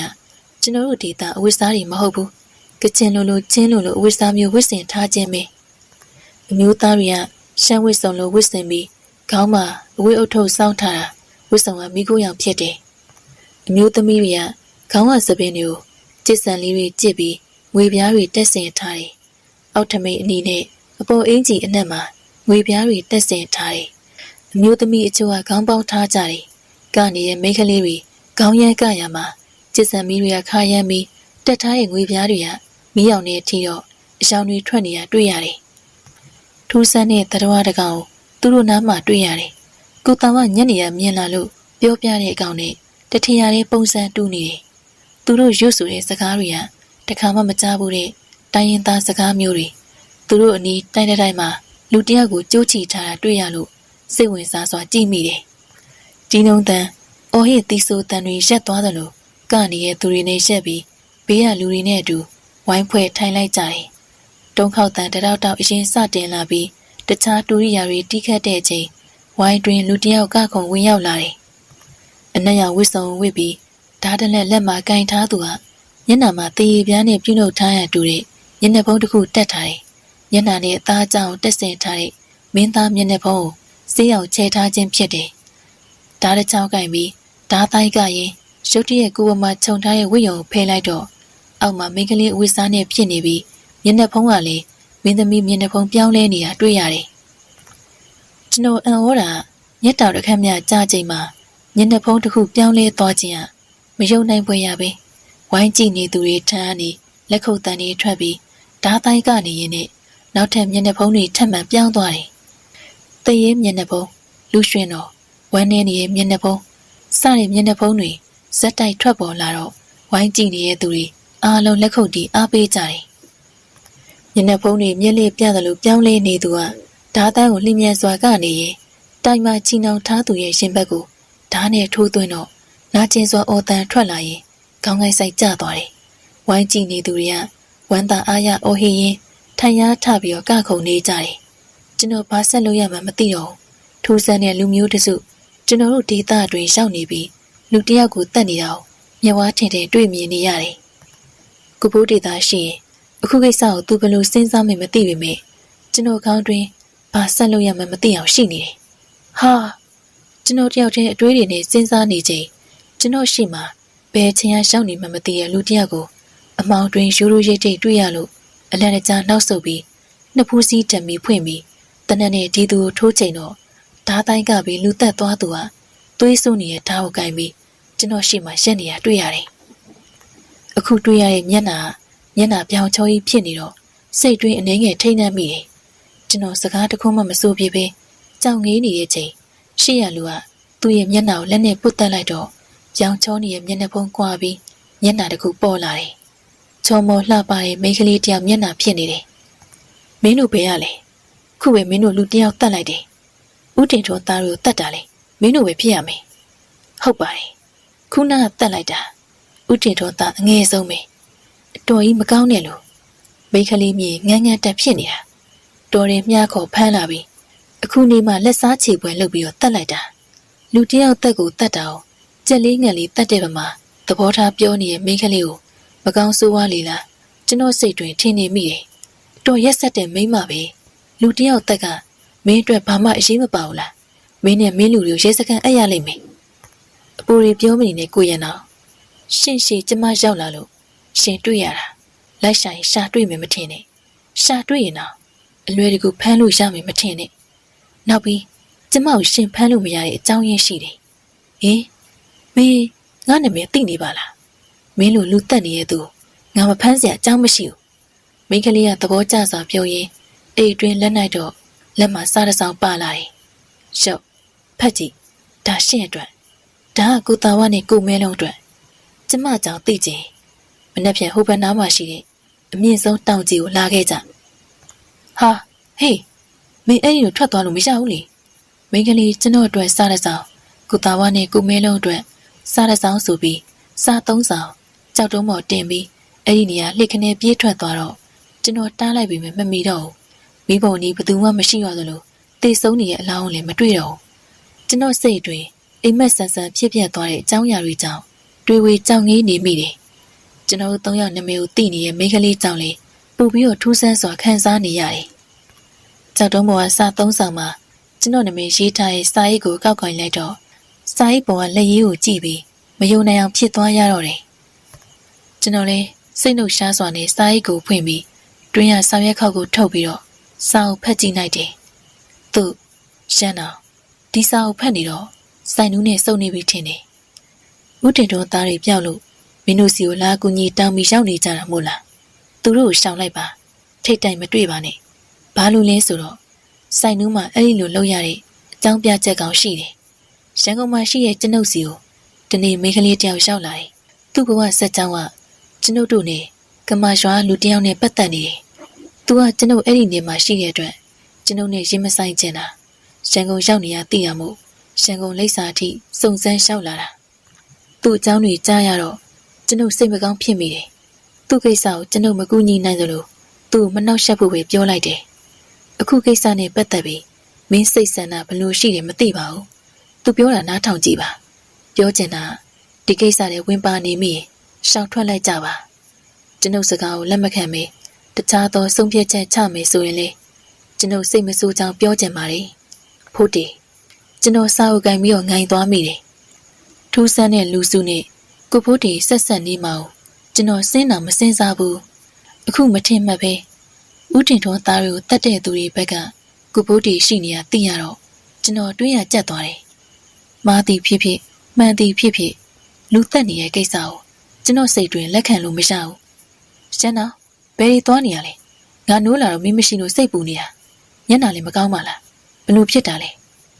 ကျွန်တော်လူသက်သမားကိုတွေးခဲ့တယ်ကိုမဲလုံးမျက်စိရှိမှပဲလူတယောက်တက်လိုက်တာသူတို့ပြောပုံရဦးတင်တော်သားငယ်ဖြစ်ဖို့များတယ်ဟာဒီလူတွေဒီတိုင်းထားလို့ဘယ်ဖြစ်မလဲဘယ်ရောက်သွားပြီလဲမင်းဘာမှမလုပ်လိုက်ဘူးလားငါတို့လိုက်သွားရအောင်ခဏကိုမဲလုံးကျွန်တော်ပြောတာနားထောင်ပါအောင်စကန်းကိုရောက်တော့တရေနိုးနေတဲ့ကိုမဲလုံးကပြောလာခြင်းဖြစ်တယ်တနက်ကင်ပြီးရန်သူနောက်လိုက်ဖို့လုပ်တဲ့ကိုမဲလုံးကိုခဏနေဖို့တားရင်ကျွန်တော်တွေးခဲ့တာတွေပြောပြပြီးစာထုတ်ပေးလိုက်တယ်စာဒီစာဘသူစီကစာလဲငါနာမည်ရေးထားပါလားဖတ်ကြည့်ပါအကြောင်းစုံသိရပါလိမ့်မယ်ကိုမဲလုံးကကျွန်တော်ပေးတဲ့စာအိမ်မှာသူ့နာမည်ရေးထားတဲ့အတွက်အန်အောနေရနဲ့စာအုပ်ဖွင့်ဖတ်တယ်ကိုမဲလုံးမျက်နှာမှာအန်အောခြင်းမယုံနိုင်ခြင်းတွေဖြစ်ပေါ်နေတယ်ဒီစာအစ်စ်ကွာငါစာသိမ့်မတက်ပြီပဲ ကိုကြီးလည်းယူသိတယ်ကိုကြီးရေးတဲ့စာတွေအားလုံးဖတ်ဘူးတယ်ဒါတကယ်ကြီးငါ့စီကိုပေးလိုက်တဲ့စာပဲဒီလူတွေကကိုကြီးဖိုးတေစီအရင်သွားထားတာ哦အေးလေဒီတော့ဒီတောင်မှလှုပ်ရှားရင်ကိုကြီးသာရှိနေကိုကြီးနဲ့ကျင်းသိရင်ဆိုင်ရမှာ哦သူတို့သွားတာမမားပါဘူးကိုမဲလုံးတခုလောက်မေးကြည့်မယ်နော်သူတို့ချင်းဘာပြဿနာပဲရှိပါစေနော်အခုရောက်နေတဲ့သူတွေကလူ3ယောက်ကိုတတ်ထားပြီသူတို့ကိုဒီအတိုင်းလွတ်ပေးလိုက်မှလားတရားနီလန်ကိုကြရလားကိုမဲလုံးကကျွန်တော်မျက်လုံးချင်းဆိုင်ကြည့်တယ်အမြဲတစေနူးညံ့စွာရှိနေတဲ့သူ့မျက်လုံးတွေကမီးရောင်နဲ့အယောင်လက်နေတယ်ရန်သူရင်ဆိုင်တိုက်ခိုက်တော့မေစစ်တီတော်လာရှိနေတာတွေ့ရတယ်ရှန်အောင်ငါတို့ကညီကိုလိုပေါင်းကြပေမဲ့စိတ်ချင်းတော့ဘယ်တူပါမလဲငါကတော့စာဖတ်ပြီးတဲ့ကိုကြီးစကားအတိုင်းဒီကိစ္စကိုရှောင်လိုက်ပြီစာရီကိုဖျက်ဆီးနိုင်ရှန်အောင်ကိုကြီးနဲ့မပါနေတယ်တရားရောက်တွေ့သွားရင်မကောင်းမဲလုံးကသူ့စာကိုမီးရှို့လိုက်တယ်လို့ကျွန်တော်ကလှမ်းပြောတယ်ကိုဖိုးတင်နဲ့ပတ်သက်ပြီးကိုမဲလုံးကအကျွေးမဲ့ယုံကြည်သူဖြစ်နေတယ်ကိုသားဝဝနှိုးပြီးကိုသားဝဝနှိုးတော့အိတ်ချင်မူလူနဲ့ကိုသားဝနိုးလာတယ်မျက်နှာတစ်ပြီးအိတ်ချင်စိတ်ပျောက်သွားတော့မှကျွန်တော်ကြုံလာခဲ့သမျှပြောပြပြီးသူ့အတွက်ပေးလိုက်တဲ့စာကိုဖတ်ရင်းအံ့ဩစွာရှိနေတယ်ကိုကြီးကလည်းလူကိုပင်မအောင်လို့ဒီထိနာခိုင်းနေတယ်ဒီစာသာအစိုးရရရင်မလားပါဘူးတူတူပြောကိုသားဝဟိုကောင်ကြီးကြားသွားအောင်မယ်ခမည်းလေးပြန်မယ်မို့လားကိုကြီးကြောင့်မင်းလည်းသိရပဲမဲလုံးရကြောင်းမရှိပဲခုလိုတကူတကစာရေးပေးပါမလားသူကသူတရွာလုံးမဲ့တက်တက်ငါတို့ရှောင်နေရမယ်မိုးလင်းရွာပြန်တော့မယ်ခမည်းတို့နှစ်ယောက်ကကိုဖိုးတီဘာကိစ္စနဲ့ရှောင်ခိုင်းတာတော့မသိချင်ကြတော့လားငါတော့မသိချင်ဘူးရှင်တော့ကိုကြီးလာမှမေးတော့မယ်ကျွန်တော်လည်းမသိချင်တော့ရွာပဲပြန်တော့မယ်ကိုဖိုးတီကိုမယုံလို့မဟုတ်ပေမဲ့ဒီပြဿနာကိုစိတ်ထဲတဘာဝမကြသလိုခံစားနေရတယ်ဗျာကိုမဲလုံးနဲ့ကိုသားဝမိုးလင်းနာနဲ့ပြန်မှုတိုင်ပင်နေကြတယ်သူတို့ကြည့်ရတာအခုပြဿနာကိုစိတ်ဝင်စားမတူတော့ဘူးဆက်စုစကားများတဲ့ကိုသားဝတော့အခုအကြောင်းမပြောဘဲတခြားဟာတာတွေပြောပြီးမိုးလင်းခဲ့ကြတယ်မိုးလင်းနာနဲ့မောင်ငယ်တို့ညီကိုသားဝနဲ့ကိုမဲလုံးပြန်မှုထုတ်ပိုးတွေသိမ်းနေပြီညတရက်ပဲရှာရသေးပြန်ကြတော့မှလားဦးတင်ထွင်ဘာပြောမလဲမသိဘူးဒီလူကြီးကမင်းတို့ပေါ်ကောင်းလို့လားမောင်ငယ်ရသူ့သားသမီးတွေရောမင်းတို့ပေါ်ကောင်းဘူးလားမတွေ့ဘူးကြားရင်တန်တွေလည်းကြားတယ်ကြားစားတော့တာဖြစ်မယ်ပြောရုံမို့ကိုသားမပြောတာဟုတ်တယ်ကွာမောင်ငယ်ဦးကြီးကတို့ပေါ်အရင်တော့ကလူရသွင်းဘူးလို့လားသူ့သားတွေပြောင်းမှသာစကားပြောဘူးလားသူ့ပါဝင်သားသမီးတွေကမောက်မှကြတာမရှာတော့နဲ့ကွာမင်းတို့ရွာပြန်ပင်ပန်းအောင်မယ်ငါသားကောင်ကြီးတကောင်ပြစ်ပေးမယ်အကောင်တားကြည့်ရတော့မပြစ်တော့မင်းတို့မထမ်းနိုင်မှစိုးလို့ရှားတယ်ကိုသားကစင်ပြင်းတော့ကျွန်တော်ညီကိုထမ်းပြီးတော့ပြန်မှာပြစ်တာပြစ်ကိုသားကမောင်ကြီးတို့ညီကိုစီယုံပြီးရွာပြန်ကြသလိုကိုမဲလုံးကလည်းကျွန်တော်ကိုမကြည့်သူ့အထုပ်ပိုးတွေသိမ်းပြီးတခြားသူတွေနောက်လိုက်ဖို့လုပ်နေတယ်ကိုမဲလုံးကျွန်တော်ကြံနေခဲ့မယ်ခမရသဘောလေးဗျာခမရစိတ်ခမရပိုင်တာပဲကိုမဲလုံးလေတန်ကြားခြင်းဖြင့်ကျွန်တော်ပေါ်အမြင်မကြည်မှန်းသိတာနေတယ်ကျွန်တော်ဘသူ့ဘက်မှမပါပါဘူးခုကြံနေခဲ့တာဟိုလူမျိုးစုတွေအကြောင်းသိကြလို့သူတို့ချင်းတဲ့နေရာကိုသွားမလို့ကြံနေခဲ့တာပါအေးကွာတတိတော်ထားမင်းစိတ်ပြောင်းမယ်ဆိုရင်ကိုကြီးအတိတွေပေါ့ဒုက္ခမပေးစေချင်ဘူးငါသွားပြီအားလုံးထွက်ခွာသွားပြီကျွန်တော်နဲ့သိငယ်ကြီးရွှေတောင်းပူပဲကြံနေတော့တယ်ကိုဖိုးတီကန်ကောင်းတဲ့အချက်ကသူ့မှာတစ္ဆာရှိတဲ့တပည့်တွေရှိနေခြင်းပဲကိုမဲလုံးဆိုရင်ကိုဖိုးတီပေါ့ဖះတဆူကူတလုံးပေါ်မှာကိုးကွယ်သူဖြစ်နေတယ်ကျွန်တော်အနေနဲ့ဆိုရင်ကိုဖိုးတီကိုဆရာသမားတယောက်လိုတော့ရိုးသေးတယ်သူနဲ့ပတ်သက်ပြီးတင်ယူစရာအတူယူစရာများတာကိုတင်ယူအတူယူခဲ့ပေမဲ့ကိစ္စတွေမျက်လုံးမှိတ်ပြီးကိုဖိုးတီအမှန်လို့ပြောမှာမဟုတ်သူမားရင်ထောက်ပြမှာပဲအခုကြံနေရစ်တာကိုလေကြံတဲ့နှစ်ယောက်စိတ်တွင်ကျွန်တော်ကိုဖိုးတီပေါ်လေးစားမှုမရှိဘူးလို့ထင်နေကြမှာသိကြတယ်မိန်းကလေးညွန်ပြခဲ့တဲ့တောင်ကမိုးလင်းတော့အဝေးရတော့လှမ်းမြင်နိုင်တယ်ကျွန်တော်လည်းတောင်ကြီးကိုဥတီလျှောက်သွားတယ်ရွှေတောင်းပေါ်ကလေးပေါ်မှာပြန်ဝဲပြီးကျွန်တော်တို့ကလိုက်ပါလာခဲ့တယ်တောင်ကြီးကိုရောက်တော့ရှည်စည်းတန်တဲ့ရိုးချောင်းတစ်ချောင်းကိုတွေ့တယ်လူရိပ်လူရောင်မတွေ့တာကြောင့်ကျွန်တော်ဟိုနေရာဒီနေရာလျှောက်သွားရင်ရှိနေတယ်ရောက်လာပြီလားကိုရနောက်နှစ်ယောက်ရောမပါဘူးလားအော်ခမည်းကိုနောက်ကအတန်ကြားလို့လှည့်ကြည့်တော့ညကစားပေးသွားတဲ့မိန်းကလေးကိုတွေ့ရတယ်အခုကရိုးရိုးရင်ရင်ဝစ်စားထားခြင်းပဲအသားရှိရနိုးနေအောင်လို့ဖြူဖွေးလာတဲ့မိန်းကလေးဖြစ်တယ်ခမည်းဒီမျက်နာတော့အမှန်ပဲမို့လားဆိုင်လို့မိန်းကလေးကပြုံးလိုက်ရင်အနာတစ်တောင်းတုံးမှသွားထိုင်တဲ့အချိန်လှုပ်ရှားတန်ကြားလို့ကြည့်တော့ ညာတွေ့ရတဲ့ထူးဆန်းတဲ့အကောင်ကြီးမိန်းကလေးအနီးလျှောက်လာတာတွေ့ရတယ်ကျမနာမည်ကိုသိနေပြီဆိုတော့ကိုဖို့တေစာကိုဖတ်ပြီးပြီနဲ့တူတယ်ကျွန်တော်နည်းနည်းလောက်မေးကြည့်ပြရစီခင်ဗျားတို့ဥတင်တော်သား3ယောက်ကိုဘာလို့တတ်လိုက်တာလဲမိန်းကလေးမျက်နှာကျွန်တော်မိကွန်းကြောင်တင်းမာပြီးကျွန်တော်စူးစိုက်ကြည့်ရဲ့မျက်လုံးမှာဒေါသတွေလွှမ်းခြုံနေတယ်ဥတင်ထွန်းကမြန်မာပြည်ကအင်္ဂလိပ်တက်ဆုပ်စင်တက်ဆုပ်တဲ့အင်္ဂလိပ်စစ်သားတွေနဲ့ပါလာပြီးရှောက်ကြံနေရတဲ့ပြီးတော့ကျမတို့ရွာမှာတောင့်တင်နေရင်ကျမတို့မိဘတွေကျွေးမွေးတာစားတောက်လို့အားမရအောင်ကျမမိဘတွေမှာဘိုးဘွားပွားရတနာပစ္စည်းတွေရှိမှန်းသိလို့ဓမြဝင်တိုက်တာရတနာပစ္စည်းတချို့ရပြီမိသူလူချင်းနဲ့ရတနာတစ်တာမရတော့ကျမအကူ2ယောက်နဲ့အဖေကိုတတ်လိုက်တယ်အမေကကျမကိုရင်ဝင်ပိုက်ပြေးလို့လွတ်သွားလို့သာကျမခုထိအသက်ရှင်နေရသေးတာကျမစိတ်ထဲတနေ့ဒီနူရုပ်မှာကိုရှာပြီးတက်ပြစ်မယ်လို့စိတ်ကူးတိုင်းသူရှိတဲ့နေရာကိုစုံစမ်းတယ်ဒီနူရုပ်မှာသူ့ရဲ့နေရက်ကိုကျမတို့အိမ်ကိုအမှန်တိုင်းပြောဖို့တယ်သူစိတ်ထဲကျမတို့ဒီနေရာကိုမရှာနိုင်တော့ဘူးလို့တွေးထားရင်တူပါရဲ့သူ့ရွာကိုပြန်လာပြီးသူ့မိသားစုနဲ့ဟန်မပြတ်နေတာသူ့အကြောင်းကိုစုံစမ်းလို့ရှာတော့ဒီနေမှာလှုပ်ရှားရင်မလွဲမသွေမုတ်ဆိုးဖိုးတင်နဲ့ထိတ်တိုက်ဆုံရတော့မှာမို့သူ့ရွာကိုသွားပြီးအကြောင်းစုံရှင်းပြဖို့လုပ်တော့သူရန်ကုန်ရောက်နေရဲ့ဆိုတာနဲ့သူ့လိပ်စာကိုစုံစမ်းသူ့စီကိုသွားပြီးတော့ဖြစ်မှန်တွေကိုပြောပြတော့သူရှောင်ပေးပါမယ်ရှင်တို့3ယောက်ရောက်လာရင်စာပေးလိုက်ပါဆိုပြီးတော့စာ3ဆောင်ပေးလိုက်တယ်ကျမပြောနေရပြီခဏလေးဆိုပြီးမြင်စုံစမ်းရတာအချိန်ပေးရတာတွေကတကယ်ကြတယ်ပထမဆုံးသားလက်တို့အမဲလိုက်မေးဆိုတာဒီအကောင်ဘဟုတ်လားဒါဘာကောင်လို့ခေါ်လဲတခါမှမတွေ့ဘူးနင်းသမင်ညိုးလို့ခေါ်တယ်အေးပိုင်းအရက်တွေမှာနေတယ်ရှားပါမျိုးနွယ်ဝင်နေပဲဥတင်တော်သားလက်ကသမင်အမဲလာလိုက်တော့ပိုးစင်ပြေသွားတာပေါ့နောက်သားကြီးအငယ်ဆုံးလူကတော့မိန်းကလေးမြင်သမျှနှာဘူးထားတဲ့သူဆိုတော့ပိုးလွယ်သွားတာပေါ့ကာယကရှင်ဥတင်ထုံမတက်ဘဲနဲ့သူ့သားသမီးကိုတတ်တာမဟုတ်တယ်လို့ပဲအမေမိန်းကလေးကကျွန်တော်စကားကိုမတုံ့ပြန်သေးပဲသူ့အမေကိုလှမ်းခေါ်နေတော့မိမကြီးတယောက်ကျွန်တော်တို့အနီကိုရှောက်လာတယ်ကံလန့်ပြန်ဓာတ်တန်ရညနာမှာအကြီးတန်းစွာရှိနေတယ်အဖေနဲ့အကို2ယောက်သေးအမေကဒီပုံစံနဲ့တစ်သက်လုံးခံစားလာခဲ့ရတာဒီခံစားမှုရှေ့ခံစားမှုမှမဟုတ်ပါဘူးဥတင်ထုံကျမမတတ်တော့သူလဲသား3ယောက်သေးတဲ့စိတ်ခံစားမှုနဲ့တစ်သက်လုံးနေသွားရမယ်ကျွန်တော်တပြင်းရှည်တစ်ချက်ချမိတယ်အကြောင်းအရာပြည့်စုံအကျန်းသိုံနဲ့စိုက်နူးဘဝကိုကိုချင်းစာစိတ်ဖြစ်မိတယ်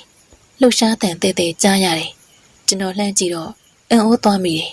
အကြောင်းကကျွန်တော်နေလျှောက်လာသူဟာကိုမဲလုံးဖြစ်နေရကြောင်းပဲစိုက်နူးကမဲလုံးကိုပြုံးပြတော့မဲလုံးကစိုက်နူးနားမှရက်လိုက်တယ်ကိုမဲလုံးပြန်မယ်ဆိုတာမပြန်ဘူးလားကျွန်တော်နဲ့တခါရဲလိုက်လာရောပေါ့ဟာဘာလို့တန်လဲကိုမဲလုံးတောင်းမမာရေးရှင်းတော့ကိုကြီးကဒီကောင်မလေးကိုထိခိုက်စေခြင်းမမရှာဘူးမင်းဘာမှလုပ်ဖို့စိတ်မကူးပါနဲ့ကိုမဲလုံးကရုတ်တရက်ကျွန်တော်ကိုတနက်နဲ့ချိန်ပြီးပြောလာလို့အံ့ဩရှာတယ်ကျွန်တော်ပြုံးလိုက်ရင်လက်တွင်းတနက်ကိုဘေးကိုပြစ်ချလိုက်တယ်ကျွန်တော်ဝမ်းသာရေးဆိုတာအမှန်စကားပဲကိုမဲလုံးကိုဖိုးတရားဆရာကောင်းဆိုရင်ကိုမဲလုံးကမိတ်ဆွေကောင်းပဲကိုမဲလုံးတို့တစ္ဆာတရားကြီးမားသူမျိုးနဲ့မိတ်ဆွေဖြစ်ရတာကျွန်တော်တကယ်ကံကောင်းတယ်ကိုဖိုးတီပြောပြလို့ရှင်တို့ပုံစံရှင်တို့အကြောင်းတွေသိပါတယ်နောက်လည်းမိတ်ဆွေဆက်ဖြစ်ချင်ပါတယ်ကိုမဲလုံးရဲ့စိတ်ဓာတ်ကတော့လက်တွေ့မြင်ရပြီမို့တကယ်လေးစားရပါတယ်ကိုမဲလုံးကျွန်တော်လာတာသူ့ကိုရှမ်းပြဖို့ဒုက္ခပေးဖို့မဟုတ်ပါဘူးဗျာသိချင်တာတချို့မေးချင်လို့လာတာပါကြိမ်ပြောဝင်ပါတယ်အေးရှင်တော့ငါလည်းအကုန်ကြားပြီးပြီဒါတော့အသေးစိတ်မဟုတ်သေးဘူးကိုကြီးမဟုတ်တာမလုပ်တာငါယုံပြီးသားခုမင်းလည်းသိနေပြီပဲသူတို့ဘာမှမလုပ်ပါနဲ့ကိုမဲလုံးလှုပ်ရက်ပေါ်ကျွန်တော်စိတ်မဆိုးကိုမဲလုံးလို့ဆရာသမားစကားမြေဝဲမကြနားထောင်တစ္ဆာတရားကြီးမားခြင်းကိုလေးစားမိတယ်ကိုဖိုးတီအတွက်ကိုဘဝကိုအနစ်မုန်းခံပြီးဩဃတစီဖြစ်ခဲ့တဲ့ကိုမဲလုံးပဲဖြစ်တယ်တနက်ဘေးမှချပြီးအနားမှာငြိမ်သက်စွာရှက်နေတယ်ကျွန်တော်နားမလဲတာညနေဖုံးပုံစံမျိုးပြောင်းသွားတာဘလို့များလုံးလိုက်တာလဲအဲ့ဒါတရုတ်ပြည်မှာရှေးတုန်းကရှိခဲ့တဲ့ပညာရက်တစ်ခုရှားစပင်ပြဆက်ကတဲ့နေရာတွေမှာသုံးတယ်ညနာပေါ်မှာမျက်နှာဖုံးအလွှာပါးလေးတက်ထားတာမျက်လုံးနဲ့တေချာမမြင်နိုင်တဲ့ကျိုးလေးတွေကိုသုံးပြီးတော့မျက်နှာပေါ်ကမျက်နှာဖုံးတွေခွာချသွားတာတရုတ်ပြဆက်တွေမှာခုထိသုံးနေကြပါသေးတယ် ဒီပညာကျမတို့လူမျိုးရဲ့ပညာရဲ့တစ်ခုအဖြစ်ခုထိသင်နေကြပါတယ်။အော်တော်ကြီးလေးကျင့်ရေးဝါမှသုံးလို့ရမယ့်ပညာမျိုးပဲကျွန်တော်သိလို့ရမေးမြန်းနေခြင်းဖြစ်တယ်။ကိုမဲလုံးစကားမဆိုငြိမ်သက်စွာရှိပေမဲ့အရေးကြောင်းဆိုရင်လျှက်စီးလို့မြန်သူဖြစ်တာချင်းမှုသိနေတယ်။သူငြိမ်နေပေမဲ့ကျွန်တော်ကိုကဲခက်စောင့်ကြည့်နေပုံရတယ်။ကျွန်တော်စကားရက်သွားတဲ့ချိန်ငြိမ်နေတဲ့ကိုမဲလုံးစကားစတယ်။ညီမခုဘာဆက်လုပ်ချင်လဲ။ဦးတင်ထွန်းတက်ဖို့ရောစီစဉ်ရှိသေးတာမရှိတော့ပါကိုမဲလုံးသူ့ရဲ့လက်ကျန်တဘဝလုံးတရားထက်ဆိုးတဲ့ခံစားမှုမျိုးပေးထားခဲ့ပြီမို့လုံလောက်သွားပြီကိုမဲလုံးကြည့်ရတာကိုဖိုးတီပေါ်တားလေးစားကြည်ညိုပုံရတယ်မှန်နေညီမစိတ်တစ်ဖက်ဆုံးရှောက်တယ်ပဲပြောကိုကြီးလူတိုင်ကျွန်တော်ကအလောင်းဖြောက်ပြီးမှာခုဘာဆက်လုပ်မှာလဲပြန်มาလားဘေးကင်းအောင်ကျွန်တော်စောင့်ရှောက်ပြီးတော့လိုက်ပို့ပေးပါရစေဒီနားမှာကျမတို့လာတဲ့မော်တော်လေးရှိတယ်အဲ့ဒါနဲ့သွားမှာကျမတို့ခွင့်ပြုကြပါနောက်ကံမကုန်ရင်ပြန်ဆောင်ကြသေးရပေါ့ဆိုင်နူးကကျွန်တော်တို့နှုတ်ဆက်စကားဆိုပြီးသူတို့ထွက်ခွာသွားတဲ့ချိန်မေးရော်နေရဲ့အကြောင်းအရာတခုသတိရလိုက်မိတယ်ညီမခဏအရေးကြီးတာမေးတော့မလို့ဦးတင်ထွန်းပို့တဲ့စာသုံးဆောင်မှာရေးထားတဲ့ခါဆိုတဲ့စလုံးကဘာကိုပြောချင်တာလဲနားမလည်လို့တစ်ချက်လောက်ပြောခဲ့ပါဦးဆိုင်နူးကနောက်ပြန်လှည့်ကြည့်ရင်နာကြီးစွာပြုံးလိုက်တာတွေ့ရတယ်ရောဝန်ဘာသာစကားနဲ့ခါဆိုတာကလေးစားပဲဦးတင်ထွန်းကလေးစားချိမဲ့ကြောင်းစာပုအသိပေးလိုက်တာပဲဆိုင်နူးကကျွန်တော်အမေကိုဖြေပြီးတာနဲ့ထွက်ခွာသွားပြီခါဆိုတဲ့စကားရောဝန်ဘာသာစကားနဲ့ကလေးစားမှန်းသိနိုင်ရပြီအရှာအားလုံးပြီးဆုံးသွားခဲ့ပြီကျွန်တော်နဲ့ကိုမဲလုံးပဲကြံ့ရစ်ခဲ့တယ်ရှန်အောင်မင်းပေါ်ငါလှုပ်တဲ့လှုပ်ရက်အတွက်မင်းမကြည့်နဲ့ငါ့ကိုကြိုက်တယ်လို့လှုပ်နိုင်ပါလေကွာကိုမဲလုံးပြောလာတဲ့စကားကြောင့်သူ့နီးကျွန်တော်ရှောက်သွားပြီးသူ့ကိုပြုံးကြည့်တယ်ကျွန်တော်ပြောပြီးသားစကားပြန်ပြောရရင်ကိုမဲလုံးလိုလူနဲ့မိတ်ဆွေဖြစ်ခွင့်ရတာတကယ်ကံကောင်းတယ်လို့သတ်မှတ်ပါတယ်ကိုမဲလုံးလည်းကျွန်တော်ကိုပြန်ပြုံးပြလာတယ်အပြန်လမ်းမှာတယောက်ပခုံးတယောက်ဖက်ပြီးပြန်လာခဲ့ကြတော့တယ်ပရိသတ်များရှင်ဒီနေ့ရဲ့တင်ဆက်မှုဒီလောက်နဲ့ပဲရှင်းနာကျင်ပါတယ်နားဆင်ပေးခဲ့တဲ့ပရိသတ်များအားလုံးကိုကျေးဇူးတင်ပါတယ်ရှင်